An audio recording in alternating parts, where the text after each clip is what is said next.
दरबार का वो दिन किसी त्योहार से कम नहीं था।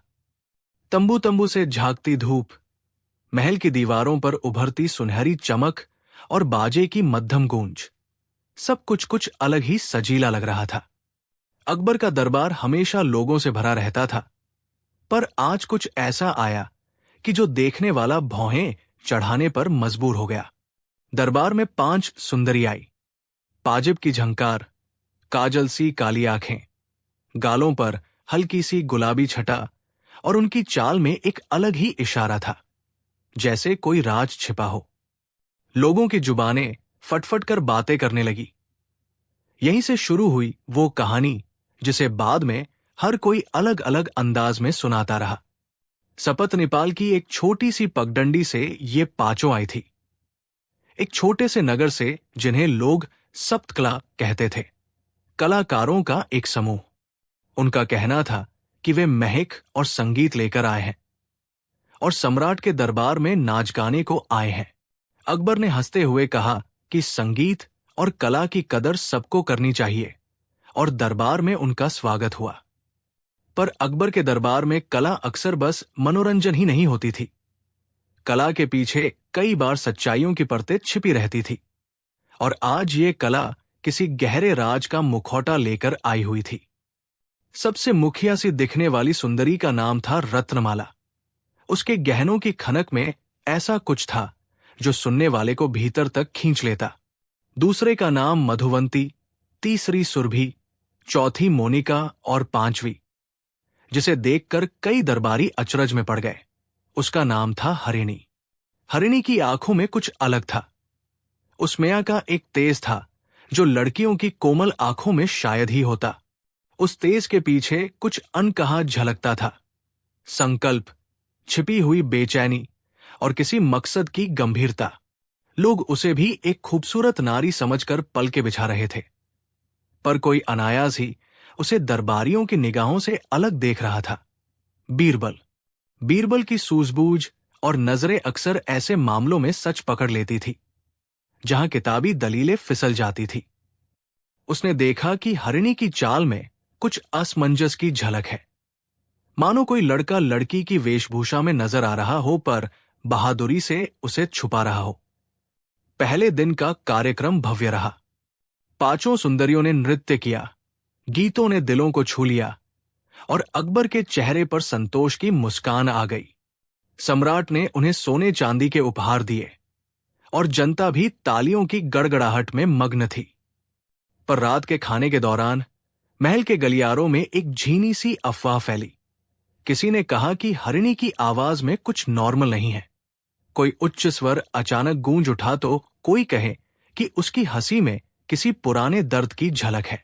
ये सब बातें दरबारियों की जिज्ञासा को और बढ़ा रही थी। अकबर ने अगले दिन चाहा कि ये कलाकार महल के बाहर भी शहर में दिखाएं, ताकि आम लोगों को भी उनका आनंद मिल सके। पर तभी एक मामला उठ खड़ा हुआ। महारानी झांसी बेगम ने दरबार में निवेदन किया कि इन कलाकारों की जांच हो, क्योंकि हाल में शहर में कुछ पैतृक आभूषण गायब हुए हैं, और कुछ लोगों ने देखा था कि वही सप्तकला नगर के रास्ते से गुजरे थे। पूछताछ में तर्क वितर्क हुआ, और कुछ दरबारी बोले कि ये महज संयोग है, पर महारानी की चिंता की वजह भी थी। महल के बाहर चोरी के कांड भयानक साजिशों का हिस्सा बनते जा रहे थे। अकबर ने सोचा कि कला और कलाकार दोनों को नष्ट किए बिना सच्चाई का पता लगाना चाहिए। उसने बीरबल से कहा कि वो इस मामले की तह तक जाए। बीरबल ने शांत चाल से उन 5 से मिलने का निर्णय लिया। झूठ और सच्चाई से उसे बचपन से ही खेलना अच्छा लगता था। वो उनके समीप बैठा, गाने के बोल सुनने लगा, और बीच बीच में लफ्जों में छोटी छोटी बातों से छेड़खानी करता रहा। हरिणी पर उसका ध्यान बार बार ठहरता। हरिणी हंसती, नाचती, पर उसकी आंखें कहीं और टकटकी लगा देती। बीरबल ने धीरे से उससे बात शुरू की। नाच के दौरान कौन कौन से कठिन कदम होते हैं, किस तरह के गहने उसकी मां देता करती थी, और किसी शहर के उनके पुराने परिचय थे। हरिणी ने हर सवाल का उत्तर विनम्रता से दिया, पर उसके जबड़े की सूक्ष्म सी सिकुड़न, आंखों की नमी और कभी कभी आवाज का अचानक कम पड़ जाना, ये सब बीरबल की सूक्ष्मतावादी नजर से छिपा नहीं। बीरबल ने महसूस किया कि हरिणी कोई साधारण नर्तकी नहीं है, उसकी वास्तविक पहचान कुछ और है। तभी महल में एक रात ऐसा हुआ जिसे बाद में लोग सदियों तक चबा चबा कर सुनाते रहे। महल के पूर्वी द्वार पर अचानक कोलाहल मच गया। कुछ सैनिक बुरी तरह घायल थे और पास के गांव से आए हुए एक व्यापारी की आभूषणों का बड़ा बैग गायब था। लोगों के पास कुछ सुराग कम थे पर नाम ज्यादा थे। अकबर चिंतित हुआ। उसकी आंखों में न्याय का तेज और भी बढ़ा। इस घटना ने दरबार में हलचल भड़काई। क्या सप्तकला नगर की कलाकारों का कोई संबंध था? महारानी ने फिर से कड़ा रुख अपनाया और कहा कि किसी को सरासर दोषी मानने से पहले पूरी जांच होनी चाहिए। अकबर ने फिर बीरबल से कहा, सत्य क्यों न हो, उसे सामने ला दो। बीरबल ने अपने अजीब सी चाल से पांचों की एक एक कहानी सुननी शुरू की। उसने रात को महल के एक बड़े हॉल में रखे सोने चांदी के बक्सों को सामने रखा और कहा कि कलाकारों में से किसी ने न होकर भी ऐसी चीजें चोरी की हो तो वो उन्हें खुद लौटाने के लिए प्रेरित होगा। उसकी ये चाल चीजों को बाहर निकालने की नहीं, बल्कि अंदर की आवाज को झंकृत करने की थी। पांचों कलाकारों ने राजा से कहा कि वे निर्दोष हैं, पर बीरबल ने नोटिस किया कि हरिणी ने जब ये कहा तब उसका दाया हाथ असहजता से स्पर्श कर रहा था, जैसे किसी निशान को छुपाने की कोशिश। बीरबल समझ गया कि वो निशान कुछ बताना चाहता था, पर किसे? फिर बीरबल ने चाल चल दी। उसने रात्रि प्रवाद, रोल प्ले का एक साधारण सा खेल शुरू किया। उसने कहा कि आज रात महल के मुख्य द्वार पर एक नकली चोरी की घटना की जा रही है और जिसने भी वस्तुएं छुपाई हों वे स्वयं सामने आकर उन्हें लौटा दें, अन्यथा रात में शिकारियों की तरह से तलाशी ली जाएगी। उसने कुछ सैनिकों को भी उसी तरह से मौन रहने का आदेश दिया। इस खेल में एक बात अद्भुत हुई। हरिणी के चेहरे का रंग बदल गया, उसकी पलकें थरथरा गई और उसकी सांस अटक सी गई। बीरबल ये सब सचमुच की नकल कर रहा था, पर हरिणी की अंतरात्मा सच को बहा रही थी। रात के उसी समय जब महल के सामने नकली शोर मचा, हरिणी चुपचाप वहां से भाग निकली। पर भागते हुए उसने गलती से एक चश्मे के नीचे छिपा हुआ गुलदस्ता गिरा दिया, जिस पर वही पैतृक कंगनों की नकली परतें थी जो व्यापारी के गायब बैग में थी। अगले सुबह जब यह बात सामने आई तो दरबार में हलचल मच गई। हरिणी ने धीरे से स्वीकार किया कि उसने चीजें छुपाई थी, पर केवल इसलिए कि उसे उन चीजों की मदद से अपने छोटे भाई की जान बचानी थी। उस छोटे भाई का नाम था हरीश और वो वास्तविक व्यक्ति था, पर उसकी हालत कुछ ऐसी थी कि उसे बचाने के लिए काफी पैसे चाहिए थे। हरिणी ने बताया कि वो वास्तव में एक लड़का है। हरीश का रूप धारण कर उसने अपने भाई की सुरक्षा के लिए नारी का मुखौटा पहना था। उसकी आवाज में कामपहट थी, पर शब्दों में सच्चाई की तासीर थी। वो बताने लगी कि उसका असली परिवार सपतनिपाल के बाहर रहता था। बाजार में अचानक एक गिरोह आए जिन्होंने उसके पिता की हत्या कर दी और उसके भाई को पकड़कर ले गए थे। फिर उन्हें एक भ्रष्ट ठग के जाल में फंसा दिया गया, जिसने उन्हें महल के निकट से गुजरते हुए टारगेट कर रखा था। हरीश ने, जो अब हरिणी बनकर दरबार में आया था, उन ठगों के होश उड़ा दिए थे और उन्हीं ठगों से पैसे उधार लिए थे ताकि वो अपने असली भाई को छुड़वा सके। पर पैसा लौटाना मुश्किल था, इसलिए उसने कुछ गहने उससे उधार लेकर रख लिए थे और वे गहने व्यापारी के गायब बैग में जा पहुंचे थे। हरिणी की बात सुनकर दरबार में सन्नाटा छा गया। अकबर की आंखों में गहरा करुणा का प्रकाश था। उन्होंने ऐसे मामलों में न केवल सजा का हिसाब किया, बल्कि कारणों को भी समझा। उनके चेहरे पर एक प्रश्न उभरा, क्या चोरी का कारण कोई बड़ी मजबूरी थी? क्या निडरता और संकल्प के पीछे कोई मासूम भी था? पर अदालत की न्याय व्यवस्था ऐसी नहीं थी कि बिना सजा के छूट जाया जाए। बीरबल ने सुझाव दिया कि सजा और शिक्षा का मिश्रण होना चाहिए। जो उस युवक ने किया वो गलत था, पर उसकी मंशा नेक थी। अकबर ने कहा कि जो धन उसने लिया वो व्यापारियों को लौटाया जाएगा, और जिसने भी उसमें मदद की, चाहे वो गांव वाला हो या महल का कोई दरबारी, उसे माफी दी जाएगी यदि वे खुलकर अपने दोष कबूल कर लें और भविष्य में न्याय की राह पकड़े। साथ ही ठगों और उनके सरगना की पकड़ के लिए सेना को निर्देश दिए गए। अकबर ने यह भी पूछा कि उस लड़के का असली मकसद क्या था। क्या वो सिर्फ अपने भाई को बचाना चाहता था या उसके पीछे कोई और खेल था?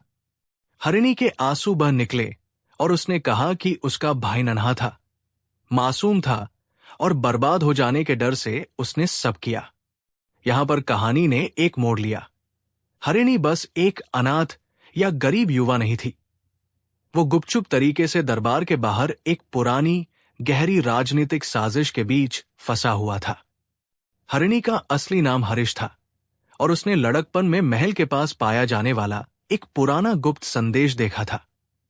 एक पत्थर पर खुदे हुए अक्षर जो एक छिपे हुए खजाने और एक पुरानी किताब के बारे में बताते थे।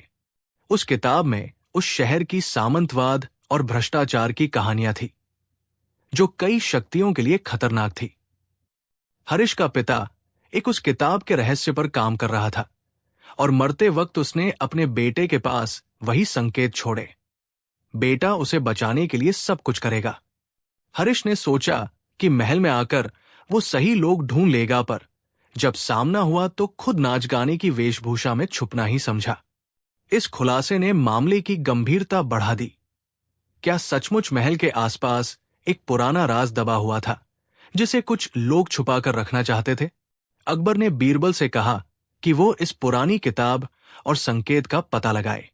बीरबल ने अपनी सूझबूझ और चुटकुलों के साथ उस संकेत पद की जांच शुरू की।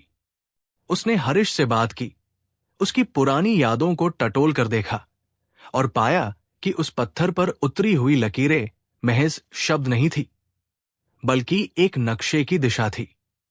बीरबल ने अपने कुछ भरोसेमंद दरबारियों के साथ मिलकर गुप्त खोखले स्थानों में खुदाई करवाई और वहां उन्होंने कुछ पुरानी किताबों और दस्तावेजों के टुकड़े पाए जिनमें राजा के पुराने आदेश, कुछ भूभाग के रिकॉर्ड और कुछ ऐसे तथ्य जो आज के राजनेताओं के लिए उबकाई पैदा कर देने वाले थे।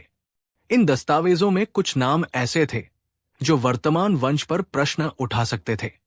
अब मामला सिर्फ चोरी का नहीं रहा, यह सत्ता की शुद्धता और इतिहास की सच्चाई का प्रश्न बन गया। अकबर ने सूझबूझ से काम लिया।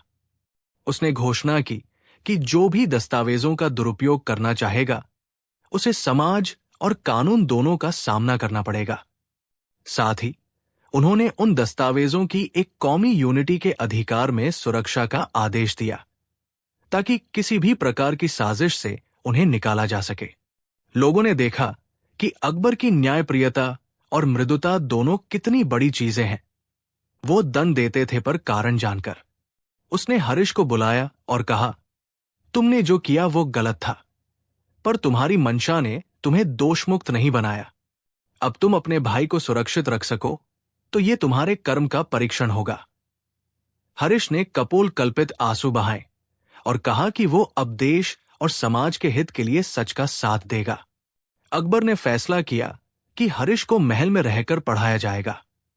न सिर्फ किताबों की पढ़ाई बल्कि दरबार की नीतियों, न्याय और राज्य संचालन की शिक्षा भी दी जाएगी। बीरबल ने हरीश की देखरेख करने का वादा किया और उसे दरबार के कुछ रहस्यों का परिचय दिया। किस तरह से कानूनी मुद्दों को हल किया जाता है, किस तरह से संदेशों को भिड़ाया जाता है और किस तरह से सत्ता का दुरुपयोग रोकने का प्रयास किया जाता है। इस बीच ठगों का नेतृत्व करने वाले बदमाशों को पकड़ लिया गया और उनकी सख्त सजा सुनाई गई। व्यापारी को भी सभी गहने लौटाए गए और उसने मिलकर हरीश का बचाव करने की हिम्मत दिखाई। कहने लगा कि कभी कभी सच्ची मजबूरी इंसान को गलत रास्ते पर ले जाती है और उसे समझकर मदद करने का साहस करना चाहिए। दरबार के वातावरण में धीरे धीरे एक नई बात उभरी। कला केवल मनोरंजन का माध्यम नहीं थी, बल्कि ये सत्य की परतों को खोलने का जरिया भी हो सकती थी। सप्तकला की बाकी 4 नर्तकियों ने भी खुलकर बताया कि उनका मकसद कभी चोरी नहीं था। वे महज कलाकार थी जो जीवन जी रही थी और जिनमें से एक ने हरीश की मदद की थी क्योंकि उसने उसे अपने भाई की तरह समझा था। उनके ईमानदारी के कारण भी अकबर ने उन्हें माफ कर दिया और दरबार में कुछ सम्मानजनक स्थान प्रदान किए, ताकि वे भी अपना जीवन ईमानदारी से गुजार सकें। समय के साथ हरीश महल में एक महत्वपूर्ण व्यक्ति बनता गया। उसकी किरण अब सिर्फ वेशभूषा की नकल नहीं थी, बल्कि जिम्मेदारियों का पर्व बन चुकी थी। उसने पढ़ाई की, धारदार आचरण सीखा और समाज के प्रति अपनी जिम्मेदारियों को समझा। उसकी कहानी का एक संदेश ये भी था कि पहचान केवल बाहरी वेशभूषा से नहीं आनी चाहिए। व्यक्ति का चरित्र, उसकी मंशा और उसके कर्म उसे परिभाषित करते हैं। बीरबल ने उसे समय समय पर परखा, उसे दार्शनिक कथाएं सुनाई और राज्य के महत्वपूर्ण नैतिक सवालों पर उसकी राय जानी। अकबर भी हरीश की तरक्की से प्रसन्न था। उसने देखा कि कैसे एक गलत निर्णय और बड़ी मजबूरी में पला भयभीत हृदय सच की राह पकड़ पाता है, जब उसे सही मार्गदर्शन और माफी मिलती है। किसी दिन महल में एक बड़ा उत्सव रखा गया, जिसमें सप्तकला ने एक विशेष नृत्य प्रस्तुत किया। उस नृत्य में हरीश ने भी भाग लिया, पर अब वो सिर्फ नर्तक नहीं रहा था। उसकी आंखों में एक समझदारी थी जो पहले कभी न थी। उसने नृत्य के माध्यम से उस दर्द, संघर्ष और फिर निर्मलता की कहानी कही जिसे उसने जिया था। लोगों ने उसे तालियों से सराहा और महारानी ने उसके लिए एक विशेष पट्टिका दी। न सही, ये पदक नहीं था, पर समाज की एक स्वीकृति थी कि वो अब एक बेहतर इंसान बन चुका है। कहानी का अंत शान और उदारता के साथ हुआ। अकबर ने दरबार में एक उपदेश सुनाया, सच का साथ देना ही असली बहादुरी है, पर कभी कभी समय पर समझ और माफी देना भी धैर्य और बुद्धि का काम है। इन शब्दों ने दरबार के हर सदस्य के हृदय पर एक छाप छोड़ी। हरीश ने जो गलती की थी उसे स्वीकार कर लिया और जीवन भर उसे सुधारने का प्रण लिया। सप्तकला के बाकी सदस्य अपनी कला को पुरस्कृत करते हुए चले गए, पर उनकी याद महल के छतों पर हमेशा की तरह गूंजती रही। बीरबल ने हंसते हुए कहा कि कला ने आज सच्चाई दिखाई और सच्चाई ने कल के लिए नई उम्मीदें जन्म दी। यही तो अकबर के दरबार की खूबी थी। वहां न्याय और दया एक साथ चलते थे।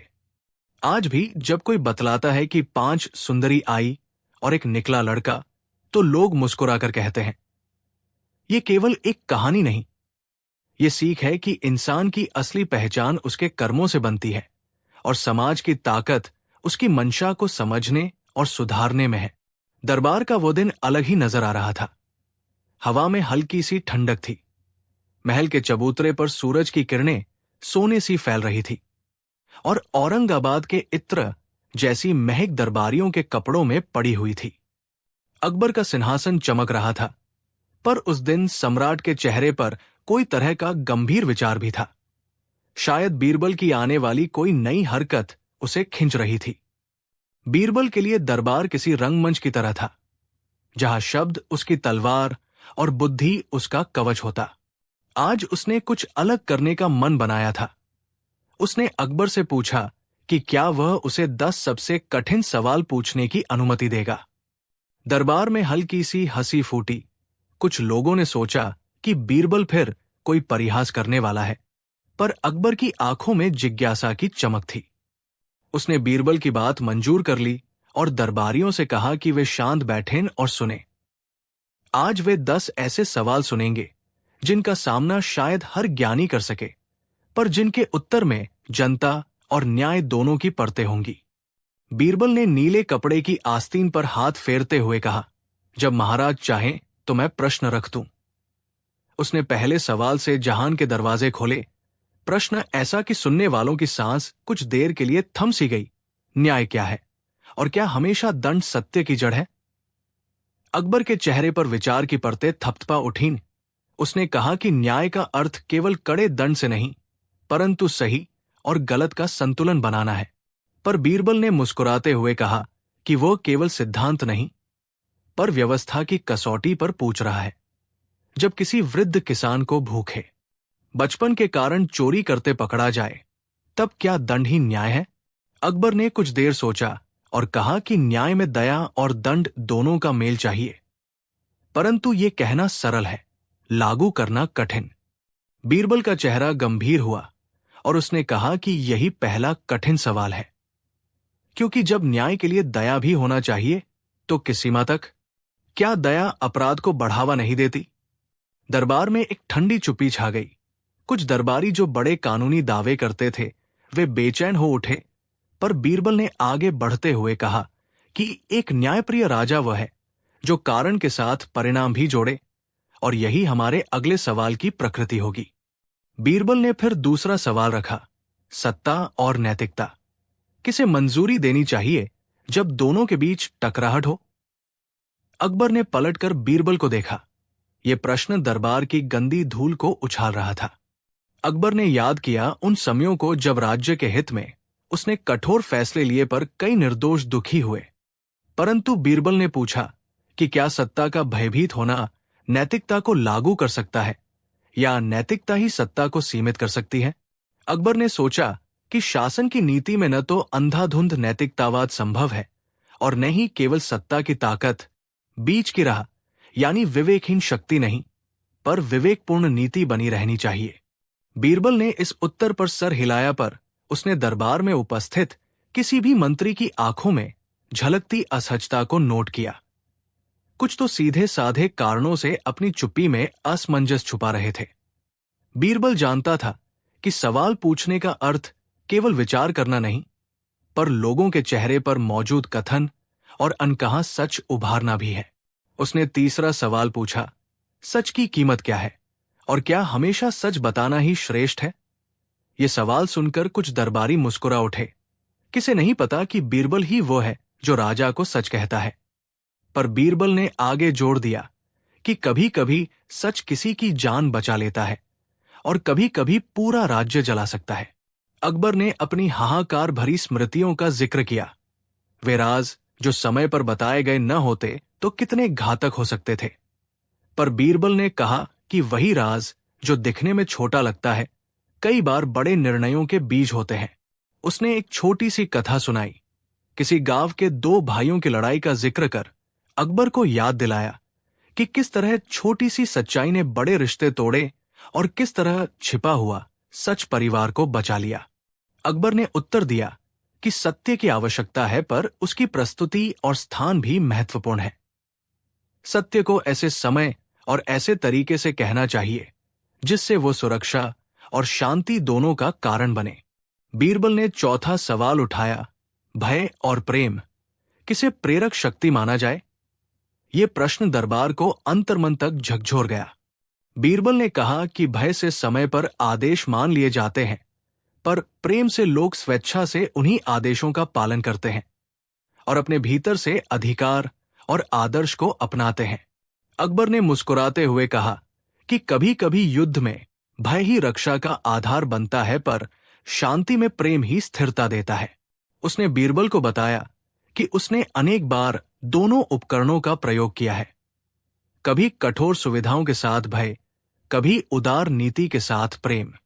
पर बीरबल ने चेताया कि यदि शासन केवल भय पर टिके तो वो पतन की ओर बढ़ेगा, और यदि केवल प्रेम पर आधारित हो उस पर दुराचार हावी हो सकते हैं। इसलिए मानवमन की सूक्ष्म संतुलन की जरूरत है। ये संतुलन ही असली सत्ता बनती है। अगले ही क्षण बीरबल ने पंचम सवाल फेंका, शिक्षा का उद्देश्य क्या होना चाहिए? वो न्याय के लिए तैयार करे या शक्ति के लिए? ये सवाल सुनकर दरबारी शिक्षकों के चेहरों पर रूखापन आ गया। बीरबल ने अपने प्रश्न की गंभीरता दर्शाते हुए कहा कि शिक्षा यदि केवल सत्ता को बढ़ाने का साधन बने तो वो दुष्ट बन सकती है, और अगर केवल न्याय का आदर्श बन जाए पर लोगों को खुद की जीविका सिखाना भूल जाए तो वो समाज को भूखा छोड़ देगी। अकबर ने ध्यान से सुना और कहा कि शिक्षा का उद्देश्य व्यक्ति को स्वतंत्र, जिम्मेदार और संवेदनशील बनाना होना चाहिए, ताकि वो सत्ता के साथ न्याय और सहानुभूति का मेल कर सके। बीरबल ने यही कहकर अगले प्रश्न की ओर रुख किया, धर्म और कानून कौन बड़ा? ये प्रश्न उस युग का था जहां धर्म समाज का मेरुदंड था और कानून नया बनता जा रहा था। बीरबल ने कहा कि धर्म से आध्यात्मिक अनुशासन आता है, पर कानून से सामाजिक व्यवस्था बनी रहती है। पर दोनों में यदि टकराहट हो तो सबसे बड़ा मानदंड मानवता होना चाहिए। अकबर ने कहा कि उसने हमेशा धर्म को सम्मान दिया, पर कानून को शासन का आधार माना। फिर भी उसने जो सबसे कठिन निर्णय लिए वे तभी होते जब धर्म और कानून में मतभेद आता था। बीरबल ने सहमति में सिर हिलाया और कहा कि यही वजह है कि वो ये सवाल पूछ रहा है, क्योंकि एक राजा को हमेशा ये तय करना होता है कि किसकी आवाज ज्यादा गूंजेगी, दर्शन की या राज्य की। उसने 7वां सवाल इस रूप में रखा, एक सच्चा मित्र क्या है, और क्या मित्र तब भी मित्र है जब वो आपके राज को जानकर उसे बदल दे? ये सवाल अकबर के दिल के निकट था। बीरबल ने उसे इसलिए पूछा क्योंकि मित्रता दरबार में केवल शब्द नहीं बल्कि शासन का आधार भी थी। पर मित्रों का प्रभाव राजा के निर्णयों पर गलत तरीके से भी पड़ सकता है। अकबर ने चुप्पी से बीरबल की आंखों में देखा और कहा कि सच्चा मित्र वही है जो बिना स्वार्थ के सलाह दे और राजा के हित में ईमानदार हो। अगर वो मित्र राज छिपाकर राजा को गुमराह कर दे तो वो मित्र नहीं बल्कि सहायक शत्रु बन जाता है। बीरबल ने आंखें चमकाकर कहा कि तभी मित्र की भूमिका कठिन हो जाती है, क्योंकि सच्चाई कह देना आसान नहीं होता और राजा को भी सुनना कठिन। उसने एक छोटी मूक दास्तान सुनाई जिसमें एक मित्र ने राजा की गलती छिपाई और बाद में राज उस गलती से धन के नाश तक पहुंच गया। सब हिल उठे और दरबार में एक लंबी चुप्पी छा गई। 8वां सवाल आया और वो करुणा पर था। क्या करुणा हमेशा सही मार्ग दिखाती है या कभी कभी वह भी मोह का मुखौटा बन जाती है? बीरबल ने कहा कि करुणा मनुष्य के सबसे बड़े गुणों में से एक है, पर उसमें विवेक का अभाव बहुत नुकसान कर सकता है।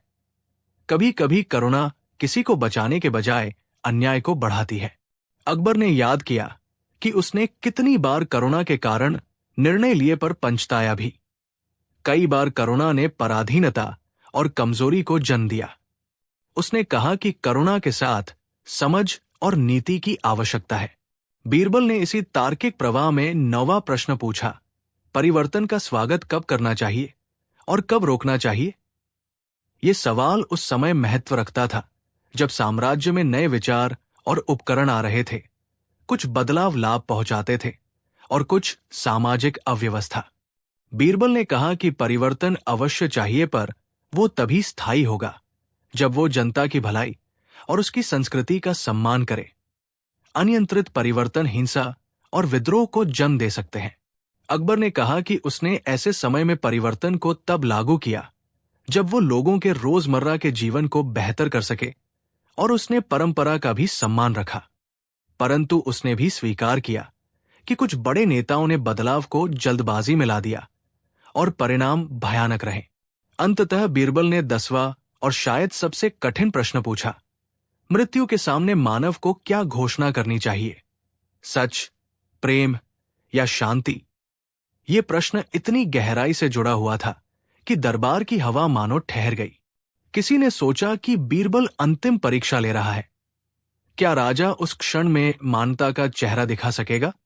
अकबर ने कुछ क्षण मौन रखा। वहां हर चेहरे पर जीवन के भार थे। फिर अकबर ने धीरे से कहा कि मृत्यु के सामने सब कुछ छोटा पड़ जाता है। सच और प्रेम दोनों की कीमत होती है, पर शांति वो वरदान है जो अंतिम घड़ी में आत्मा को चैन देती है। उसने कहा कि यदि मृत्यु के सामने सच कहना ही शांति दिलाए तो सच, पर यदि प्रेम का बंधन वो हो जो जीवन भर के कर्मों का सार हो तो प्रेम, पर यदि दोनों से बढ़कर कोई एक चीज है तो वो है जीवन की शांति, और यही आखिरी उत्तर होगा। बीरबल ने गंभीरता से उस उत्तर को सुना और उसके चेहरे पर संतोष की परत गहराई से उभर आई। उसने कहा कि यही नामुमकिन प्रश्नों का सार है। उस दिन दरबार में हुए इन 10 प्रश्नों ने केवल अकबर और बीरबल के बीच बौद्धिक वार्तालाप न होकर पूरे राज्य के गुरु मंत्रों को उभारा।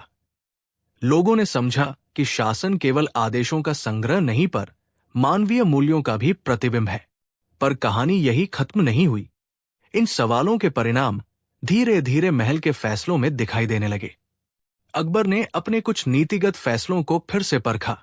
उसने न्यायालयों के लिए नए नियम सुझाए जिनमें दया और दंड का समतुल्य माप रखा गया। उसने शिक्षा के पाठ्यक्रम में जीवन मूल्यों और व्यावहारिक शिक्षा दोनों का समावेश किया और कानून तथा धर्म के बीच तालमेल बैठाने के लिए एक परिषद बनाई जिसमें विद्वान, ग्रंथवेत्ता और सामान्य जन के प्रतिनिधि थे।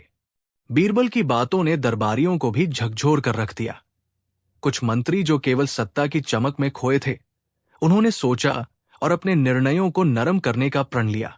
कुछ बुद्धिजीवी जो केवल सिद्धांतों में रहते थे, उन्होंने व्यवहारिकता स्वीकार की और जनता के हक में आवाज उठाई। महीनों बाद जब अकबर ने किसी छोटे से गांव के दौरे पर जाने का निर्णय लिया, तो वो बीरबल को साथ ले गया। ये वही बीरबल था जिसने दरबार में प्रश्न उठाए थे। गांव वालों ने जब उनसे इन सवालों और उनके जवाबों के बारे में पूछताछ की, तो अकबर ने सरल शब्दों में कहा कि शासन का असली उद्देश्य लोगों की भलाई और सम्मान है और बुद्धि के साथ करुणा की एक नई मिसाल कायम करना है। बीरबल ने उस समय भी वही कठोर पर दयालु मुस्कान और वही तीक्ष्ण नजर रखी। उसने गांव वालों के बच्चों से पूछा कि वे किस तरह की शिक्षा चाहते हैं, और उनके उत्तरों ने बीरबल के मन में नए सुझाव जगाए। कुछ वर्षों के भीतर अकबर के राज्य में एक नई ताजगी आ गई। न्यायालयों में लोगों की पहुंच बढ़ी, शिक्षा के पाठ्यक्रम में नए कौशल आए और नई नीतियां लागू हुई जो न्याय और सहानुभूति दोनों पर जोर देती थी। बीरबल के 10 प्रश्नों का प्रभाव केवल किताबों में नहीं, पर रोजमर्रा के जीवन में दिखा। लोग न्याय की मांग करते हुए भी प्रेम और समझ के साथ खड़े होते, और राजा भी अपनी सत्ता का प्रयोग विवेक से करने लगा। कहानी के आखिर में बीरबल एक शाम अकबर के पास पहुंचा और कहा, महाराज, आज मैंने आपसे 10 प्रश्न पूछे थे, पर असल में इन्हें आप ही ने अपने जीवन के जरिए उत्तर दे दिए। राज्य का कोई भी कानून या किसी भी विचार का लेखांक केवल तभी सफल होता है जब वो लोगों के दिलों में उतरता है। अकबर ने हंसते हुए बीरबल की पीठ थपथपाई और कहा, और तुमने फिर से साबित कर दिया कि प्रश्न कभी खत्म नहीं होते, पर प्रश्न पूछना ही ज्ञान की असली शुरुआत है। उन शब्दों के साथ दोनों ने महल की ओर देखा जहां बच्चों की आवाजें गूंज रही थी और दूर तलक राज्य में न्याय और करुणा की एक नई धुन सुनाई दे रही थी। दरबार का वो दिन कुछ अलग था।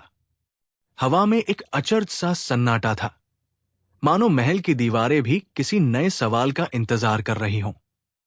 अकबर का चेहरा गंभीर था, पर उसकी आंखों में वही नुकीली चमक थी जो किसी समय वो खेल या पर दोनों के लिए इस्तेमाल करते थे।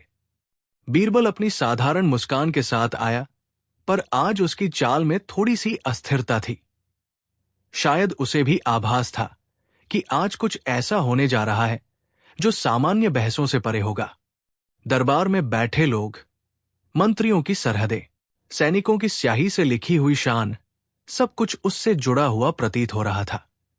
और अकबर ने बिना किसी औपचारिक परिचय के बीरबल की ओर देखा और कहा, आज मैं तुमसे 7 ऐसे प्रश्न पूछूंगा जिनके जवाब न के बराबर मिलते हैं। देखो तुम कितने दिन मेरे साथ चले हो। बुद्धि की झलक दिखाओ, पर याद रहे मैं उनकी सच्चाई नहीं, उनकी गहराई जानना चाहता हूं।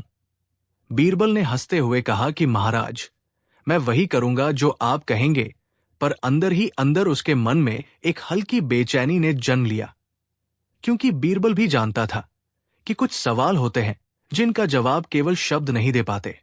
वे जवाब जीवन की अनुभूतियों से मिलते हैं, और अनुभव हर किसी का अलग होता है। पहला प्रश्न कुछ इस तरह रख दिया गया, बड़ा, सरल और कट्टर। सच्चाई क्या है? दरबारियों के चेहरे खुल गए, जैसे किसी ने उनके सामने एक शीशा रख दिया हो और हर कोई उसे टकटकी से देख रहा हो। बीरबल ने कहा कि सच्चाई तो वही है जो वस्तुनिष्ठ रूप में सत्य हो, पर अकबर ने सिर हिलाया और कहा कि मैं सच्चाई नहीं पूछ रहा, मैं सच्चाई की पहचान का तरीका पूछ रहा हूं। बीरबल ने कहानियां बताई। कई बार सच्चाई पर लोगों के दृष्टिकोण अलग होते हैं। एक ही घटना के 2 लोगों की परिभाषाएं भिन्न होती हैं। पर जब उसने अंत में जवाब देने की कोशिश की, जैसे ही उसने शब्दों को पिरोना शुरू किया, अकबर ने बीच में कुछ उदाहरण गिनाकर पूछा कि यदि किसी ने सुख के लिए झूठ बोला तो क्या उसने सत्य का अपमान किया? बीरबल ने कहा कि उद्देश्य देखना चाहिए, पर अकबर ने फिर पूछा, किसके उद्देश्य और किस मानक से? बीरबल ने रोक कर कहा कि यह प्रश्न इतना व्यापक है कि शब्दों में बांधना कठिन होगा। दरबार में सरसरी हंसी हुई, पर अकबर की आंखों में एक गंभीरता थी। पहला प्रश्न था, मगर बीरबल ने महसूस किया कि यह शुरुआत ही उसे जकड़ देगी। दूसरा प्रश्न और भी पेचीदा था। अकबर ने पूछा कि क्या मनुष्य अपने भाग्य से लड़ सकता है या भाग्य मनुष्य की ही बनाई हुई छवि है? बीरबल ने तुरंत पुरानी चीजों, कर्म के सिद्धांत और किस्मत की बातों को जोड़ने की कोशिश की, पर जैसे जैसे वो स्पष्टीकरण देता गया, अकबर ने उसे बार बार रोका और अलग अलग ऐतिहासिक किस्सों का हवाला देकर कहा कि किसी ने अपनी किस्मत बदली, किसी ने भाग्य को स्वीकार कर लिया। बीरबल ने बताया कि कर्म और प्रयास दोनों जरूरी है, पर अकबर ने पूछा, क्या फिर उन लोगों की गलती जो बिना कोशिश के भाग्य पर भरोसा करते हैं कम है, या जो निस्वार्थ प्रयास कर भी विफल होते हैं उनकी पीड़ा कम है? बीरबल ने उत्तर दिया कि पीड़ा का माप किसी के समझ में बराबर नहीं होता, पर वो ये जवाब देते देते खुद थक गया, क्योंकि प्रश्न केवल तर्क का नहीं था। ये अनुभवों, असफलताओं, हिम्मत और घावों का माप था, कुछ ऐसा जो किताबों में कम और जीवन में ज्यादा मिलता था। बीरबल ने महसूस किया कि अकबर ने जानबूझकर सवाल ऐसे रखे हैं जिनमें तर्क और अनुभव दोनों परखे जाएं। तीसरा सवाल जब आया तो संपूर्ण दरबार चुप हो गया। अकबर ने पूछा कि क्या न्याय हमेशा बराबरी से होना चाहिए या कभी कभी न्याय में असमानता भी नैतिक हो सकती है? बीरबल ने सोचा कि जवाब आसान है, न्याय बराबरी पर आधारित होना चाहिए, पर अकबर ने कहा कि इतिहास के अनेक निर्णयों में दुर्लभ परिस्थितियों में अलग बात करना पड़ता है। बीरबल ने एक बार फिर न्याय और दया की महीन रेखा खींचने की कोशिश की, पर जैसे ही वो गहराई में गया, अकबर ने उदाहरण दिए जहां दया ने अन्याय को बढ़ाया और जहां कठोर न्याय ने समाज को सुधार दिया। बीरबल ने कहा कि न्याय का मापदंड स्थिति पर निर्भर करता है, पर अकबर ने प्रश्न को और भी कठिन बना दिया। क्या कभी ऐसा क्षण आता है जब राज्य की सुरक्षा के लिए कुछ निर्दोषों को दंड देना चाहिए? बीरबल चकित रह गया। उसे लगा यह प्रश्न केवल कानून का नहीं, मनुष्य के नैतिक सौदे का था। उसने गाल पर हाथ रखा और कहा, महाराज, इस प्रश्न का उत्तर शब्दों में देने से अच्छा है कि परिस्थिति के अनुसार विवेक किया जाए। अकबर ने बस मुस्कुरा कर कहा, तुमने कहा तो सही, पर क्या तुम खुद कभी ऐसे निर्णय में फंसे हो? बीरबल के मन में उन लघु घटनाओं की झलक आई जब उसने भी कड़े निर्णय लिए थे, कुछ का खामियाजा चुकाना पड़ा। वो धंस गया। सवाल जवाब में नहीं, आत्मनिरीक्षण में बदल गया था। चौथा सवाल प्रेम और कर्तव्य के बीच था। अकबर ने पूछा कि यदि प्रेम के कारण व्यक्ति अपने कर्तव्य से विमुख हो जाता है तो क्या वह प्रेम वास्तविक है या केवल स्वार्थ? बीरबल ने प्यारे किस्सों के साथ कहा कि सच्चा प्रेम वह है जो कर्तव्य के साथ हो, पर अकबर ने कहा कि कई बार प्रेम ही किसी के कर्तव्य की शुरुआत होता है।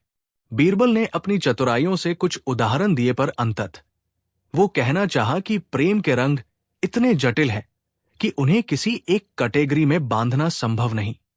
अकबर ने आंखें झपकाई और कहा, ठीक है, पर बताओ, क्या प्रेम हमेशा सत्य बोलता है? यह प्रश्न बीरबल के लिए क्षणिक रूप से असहजता ला गया।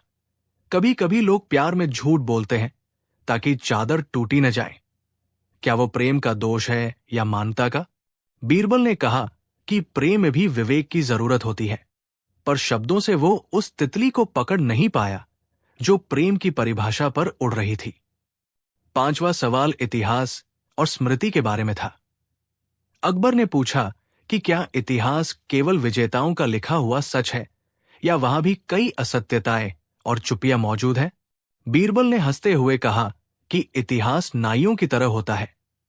जिसने तलवार पाई उसे कहानी कहने का अधिकार भी मिल गया।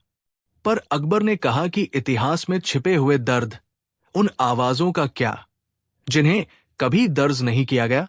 बीरबल ने कुछ विद्वानों का हवाला दिया और कहा कि यही कारण है कि हर कहानी का एक और भी सच होता है। फिर अकबर ने उसकी बुद्धि को परखते हुए कहा, पर अगर इतिहास बदलने से आज की पीढ़ियां स्वार्थ में फंसकर गलत राह पकड़ ले तो? बीरबल के पास जवाब था, पर वो जवाब ही उसे संतोष नहीं दे रहा था। उसने कहा कि इसलिए इतिहास को पारदर्शिता और बहस के लिए खोला जाना चाहिए, पर महाराज ने कहा कि कभी कभी पारदर्शिता भी चिंताएं बढ़ा देती है। ये सब कुछ बीरबल के लिए पहेली जैसा बन गया। जरा सी भी गलती का खतरा था, जिससे अकबर ने उसे उठाया और सवालों के दायरे को हर तरफ फैला दिया।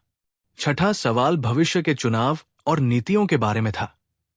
अकबर ने पूछा कि क्या एक राजा को भविष्य के लिए जोखिम उठाना चाहिए या स्थिरता में ही बंट कर रहना चाहिए? बीरबल ने फिर से वही पुराना सूत्र निकाला कि साहस और सावधानी दोनों का मेल जरूरी है। पर अकबर ने कहा कि साहस के बिना विकास नहीं और केवल साहस से विनाश है।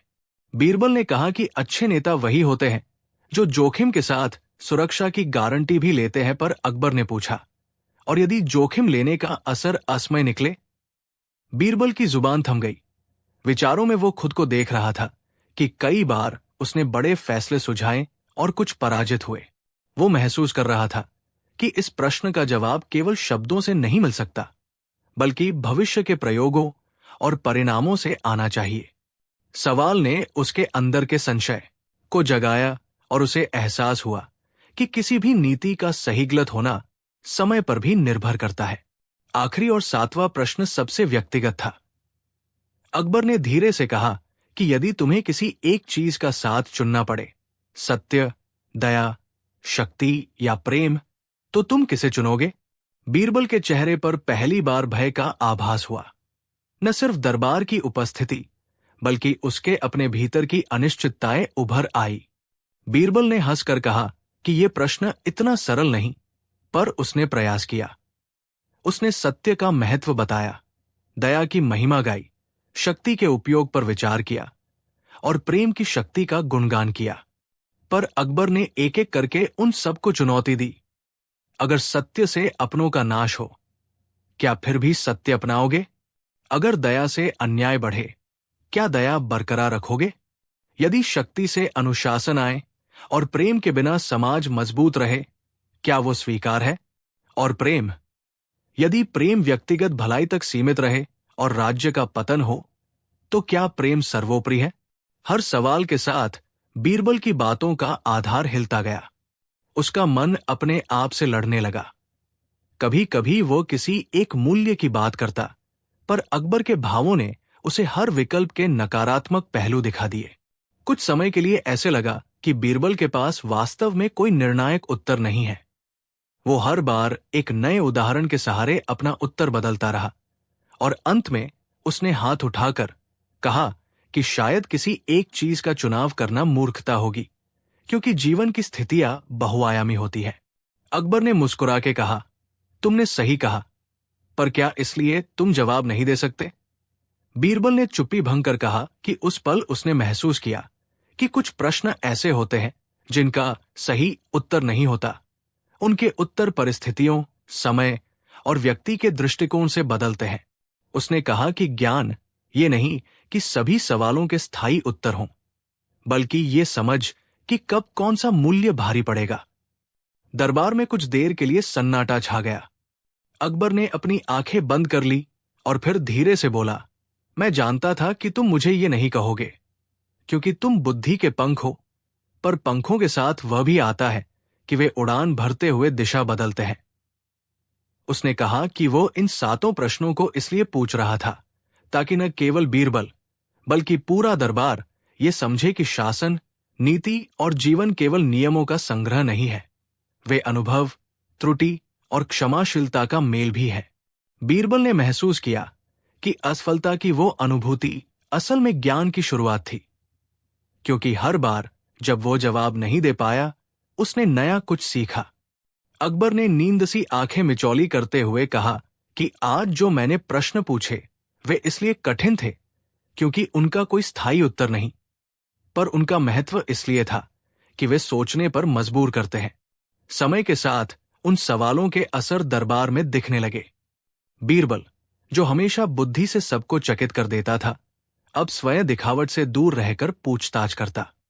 वो मानता कि किसी भी मुद्दे पर निर्णय लेते समय केवल तर्क ही सब कुछ नहीं है। भाव, परिस्थिति और समय का भी अपना हिसाब होता है।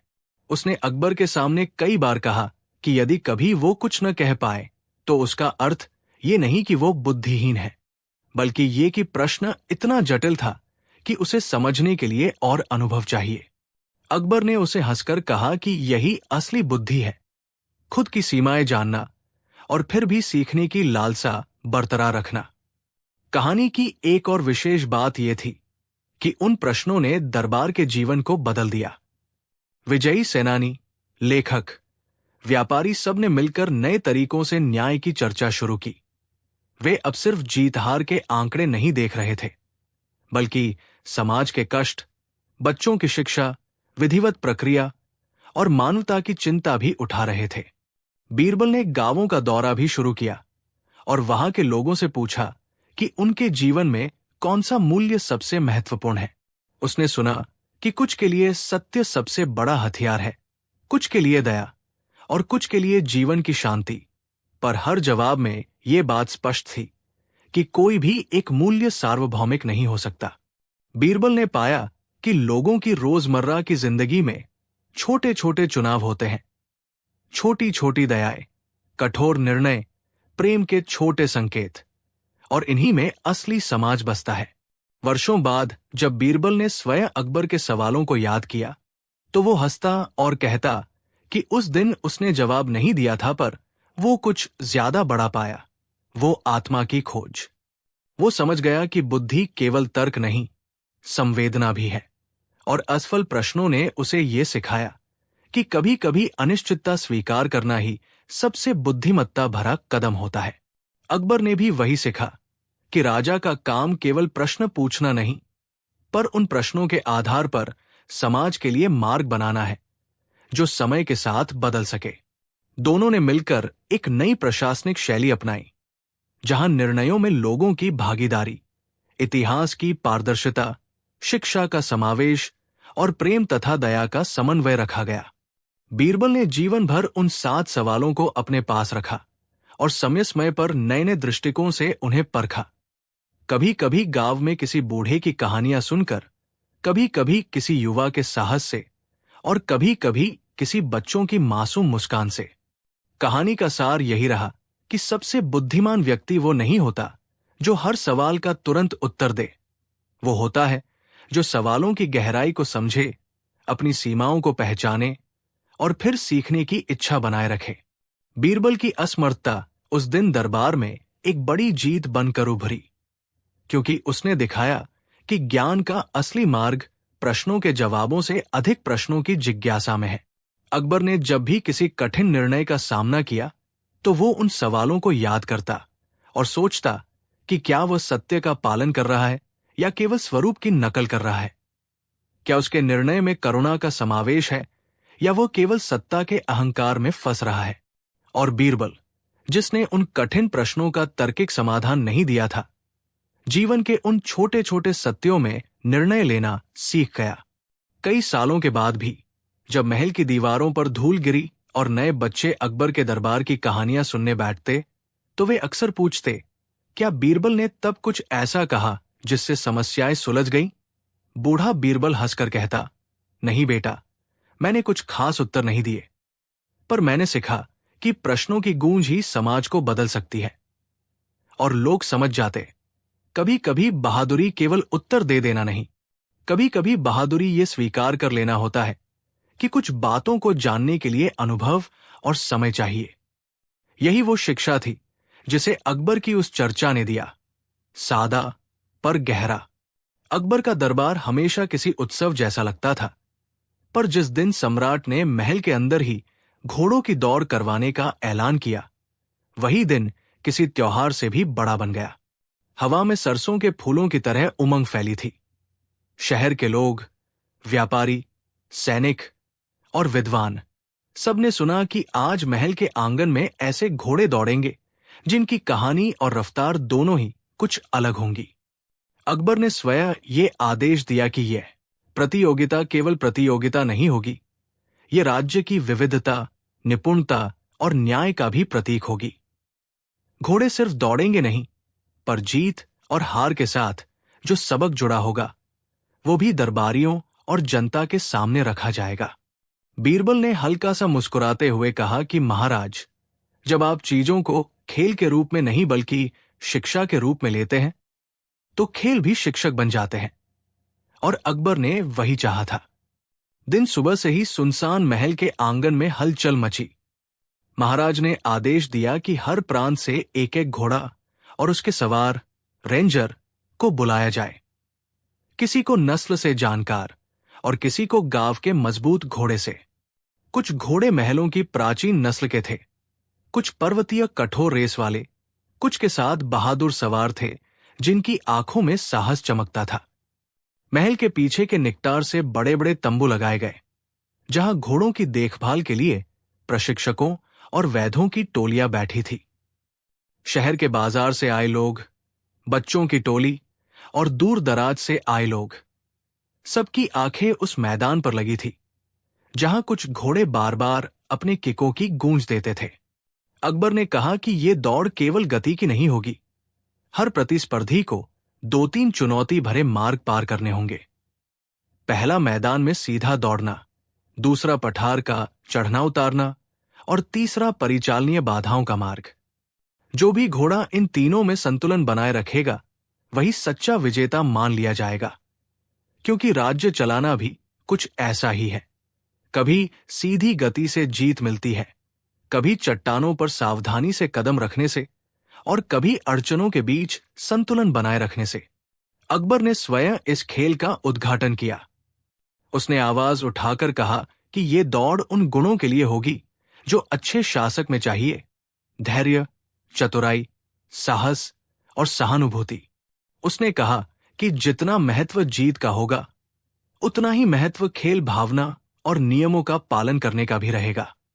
बीरबल ने पास खड़े होकर हंसकर कहा, महाराज, घोड़े हमें दिखाएंगे कि कैसे स्वयं की गति और परिस्थितियों का मेल बनता है।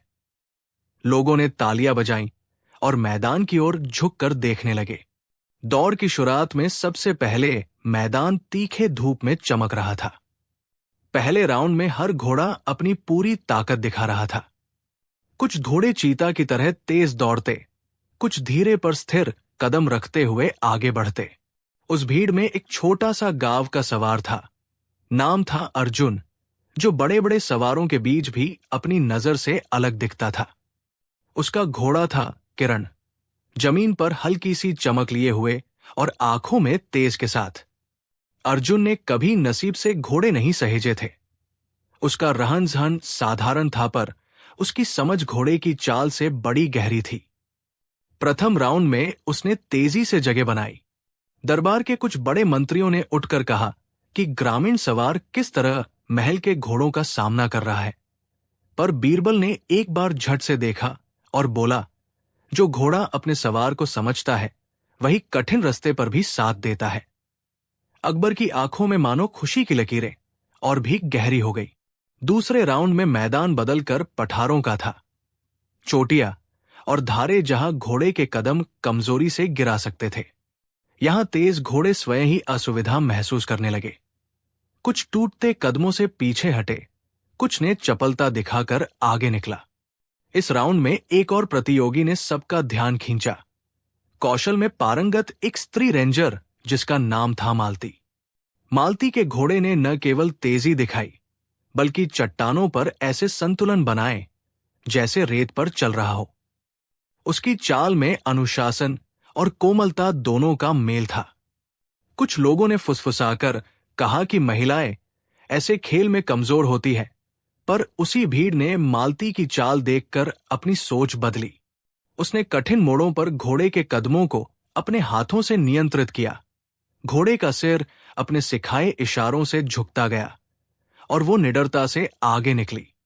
तीसरे राउंड में जहां बाधाओं का समुच्चय रखा गया था, छोटे छोटे कुंड, पत्थर, लकड़ी की रखवाली और समय समय पर पार करने के लिए तैरते हुए गड्ढे, यहां केवल तेजी काम न आई, चतुराई, नियंत्रण और अपने साथी पर विश्वास जरूरी था।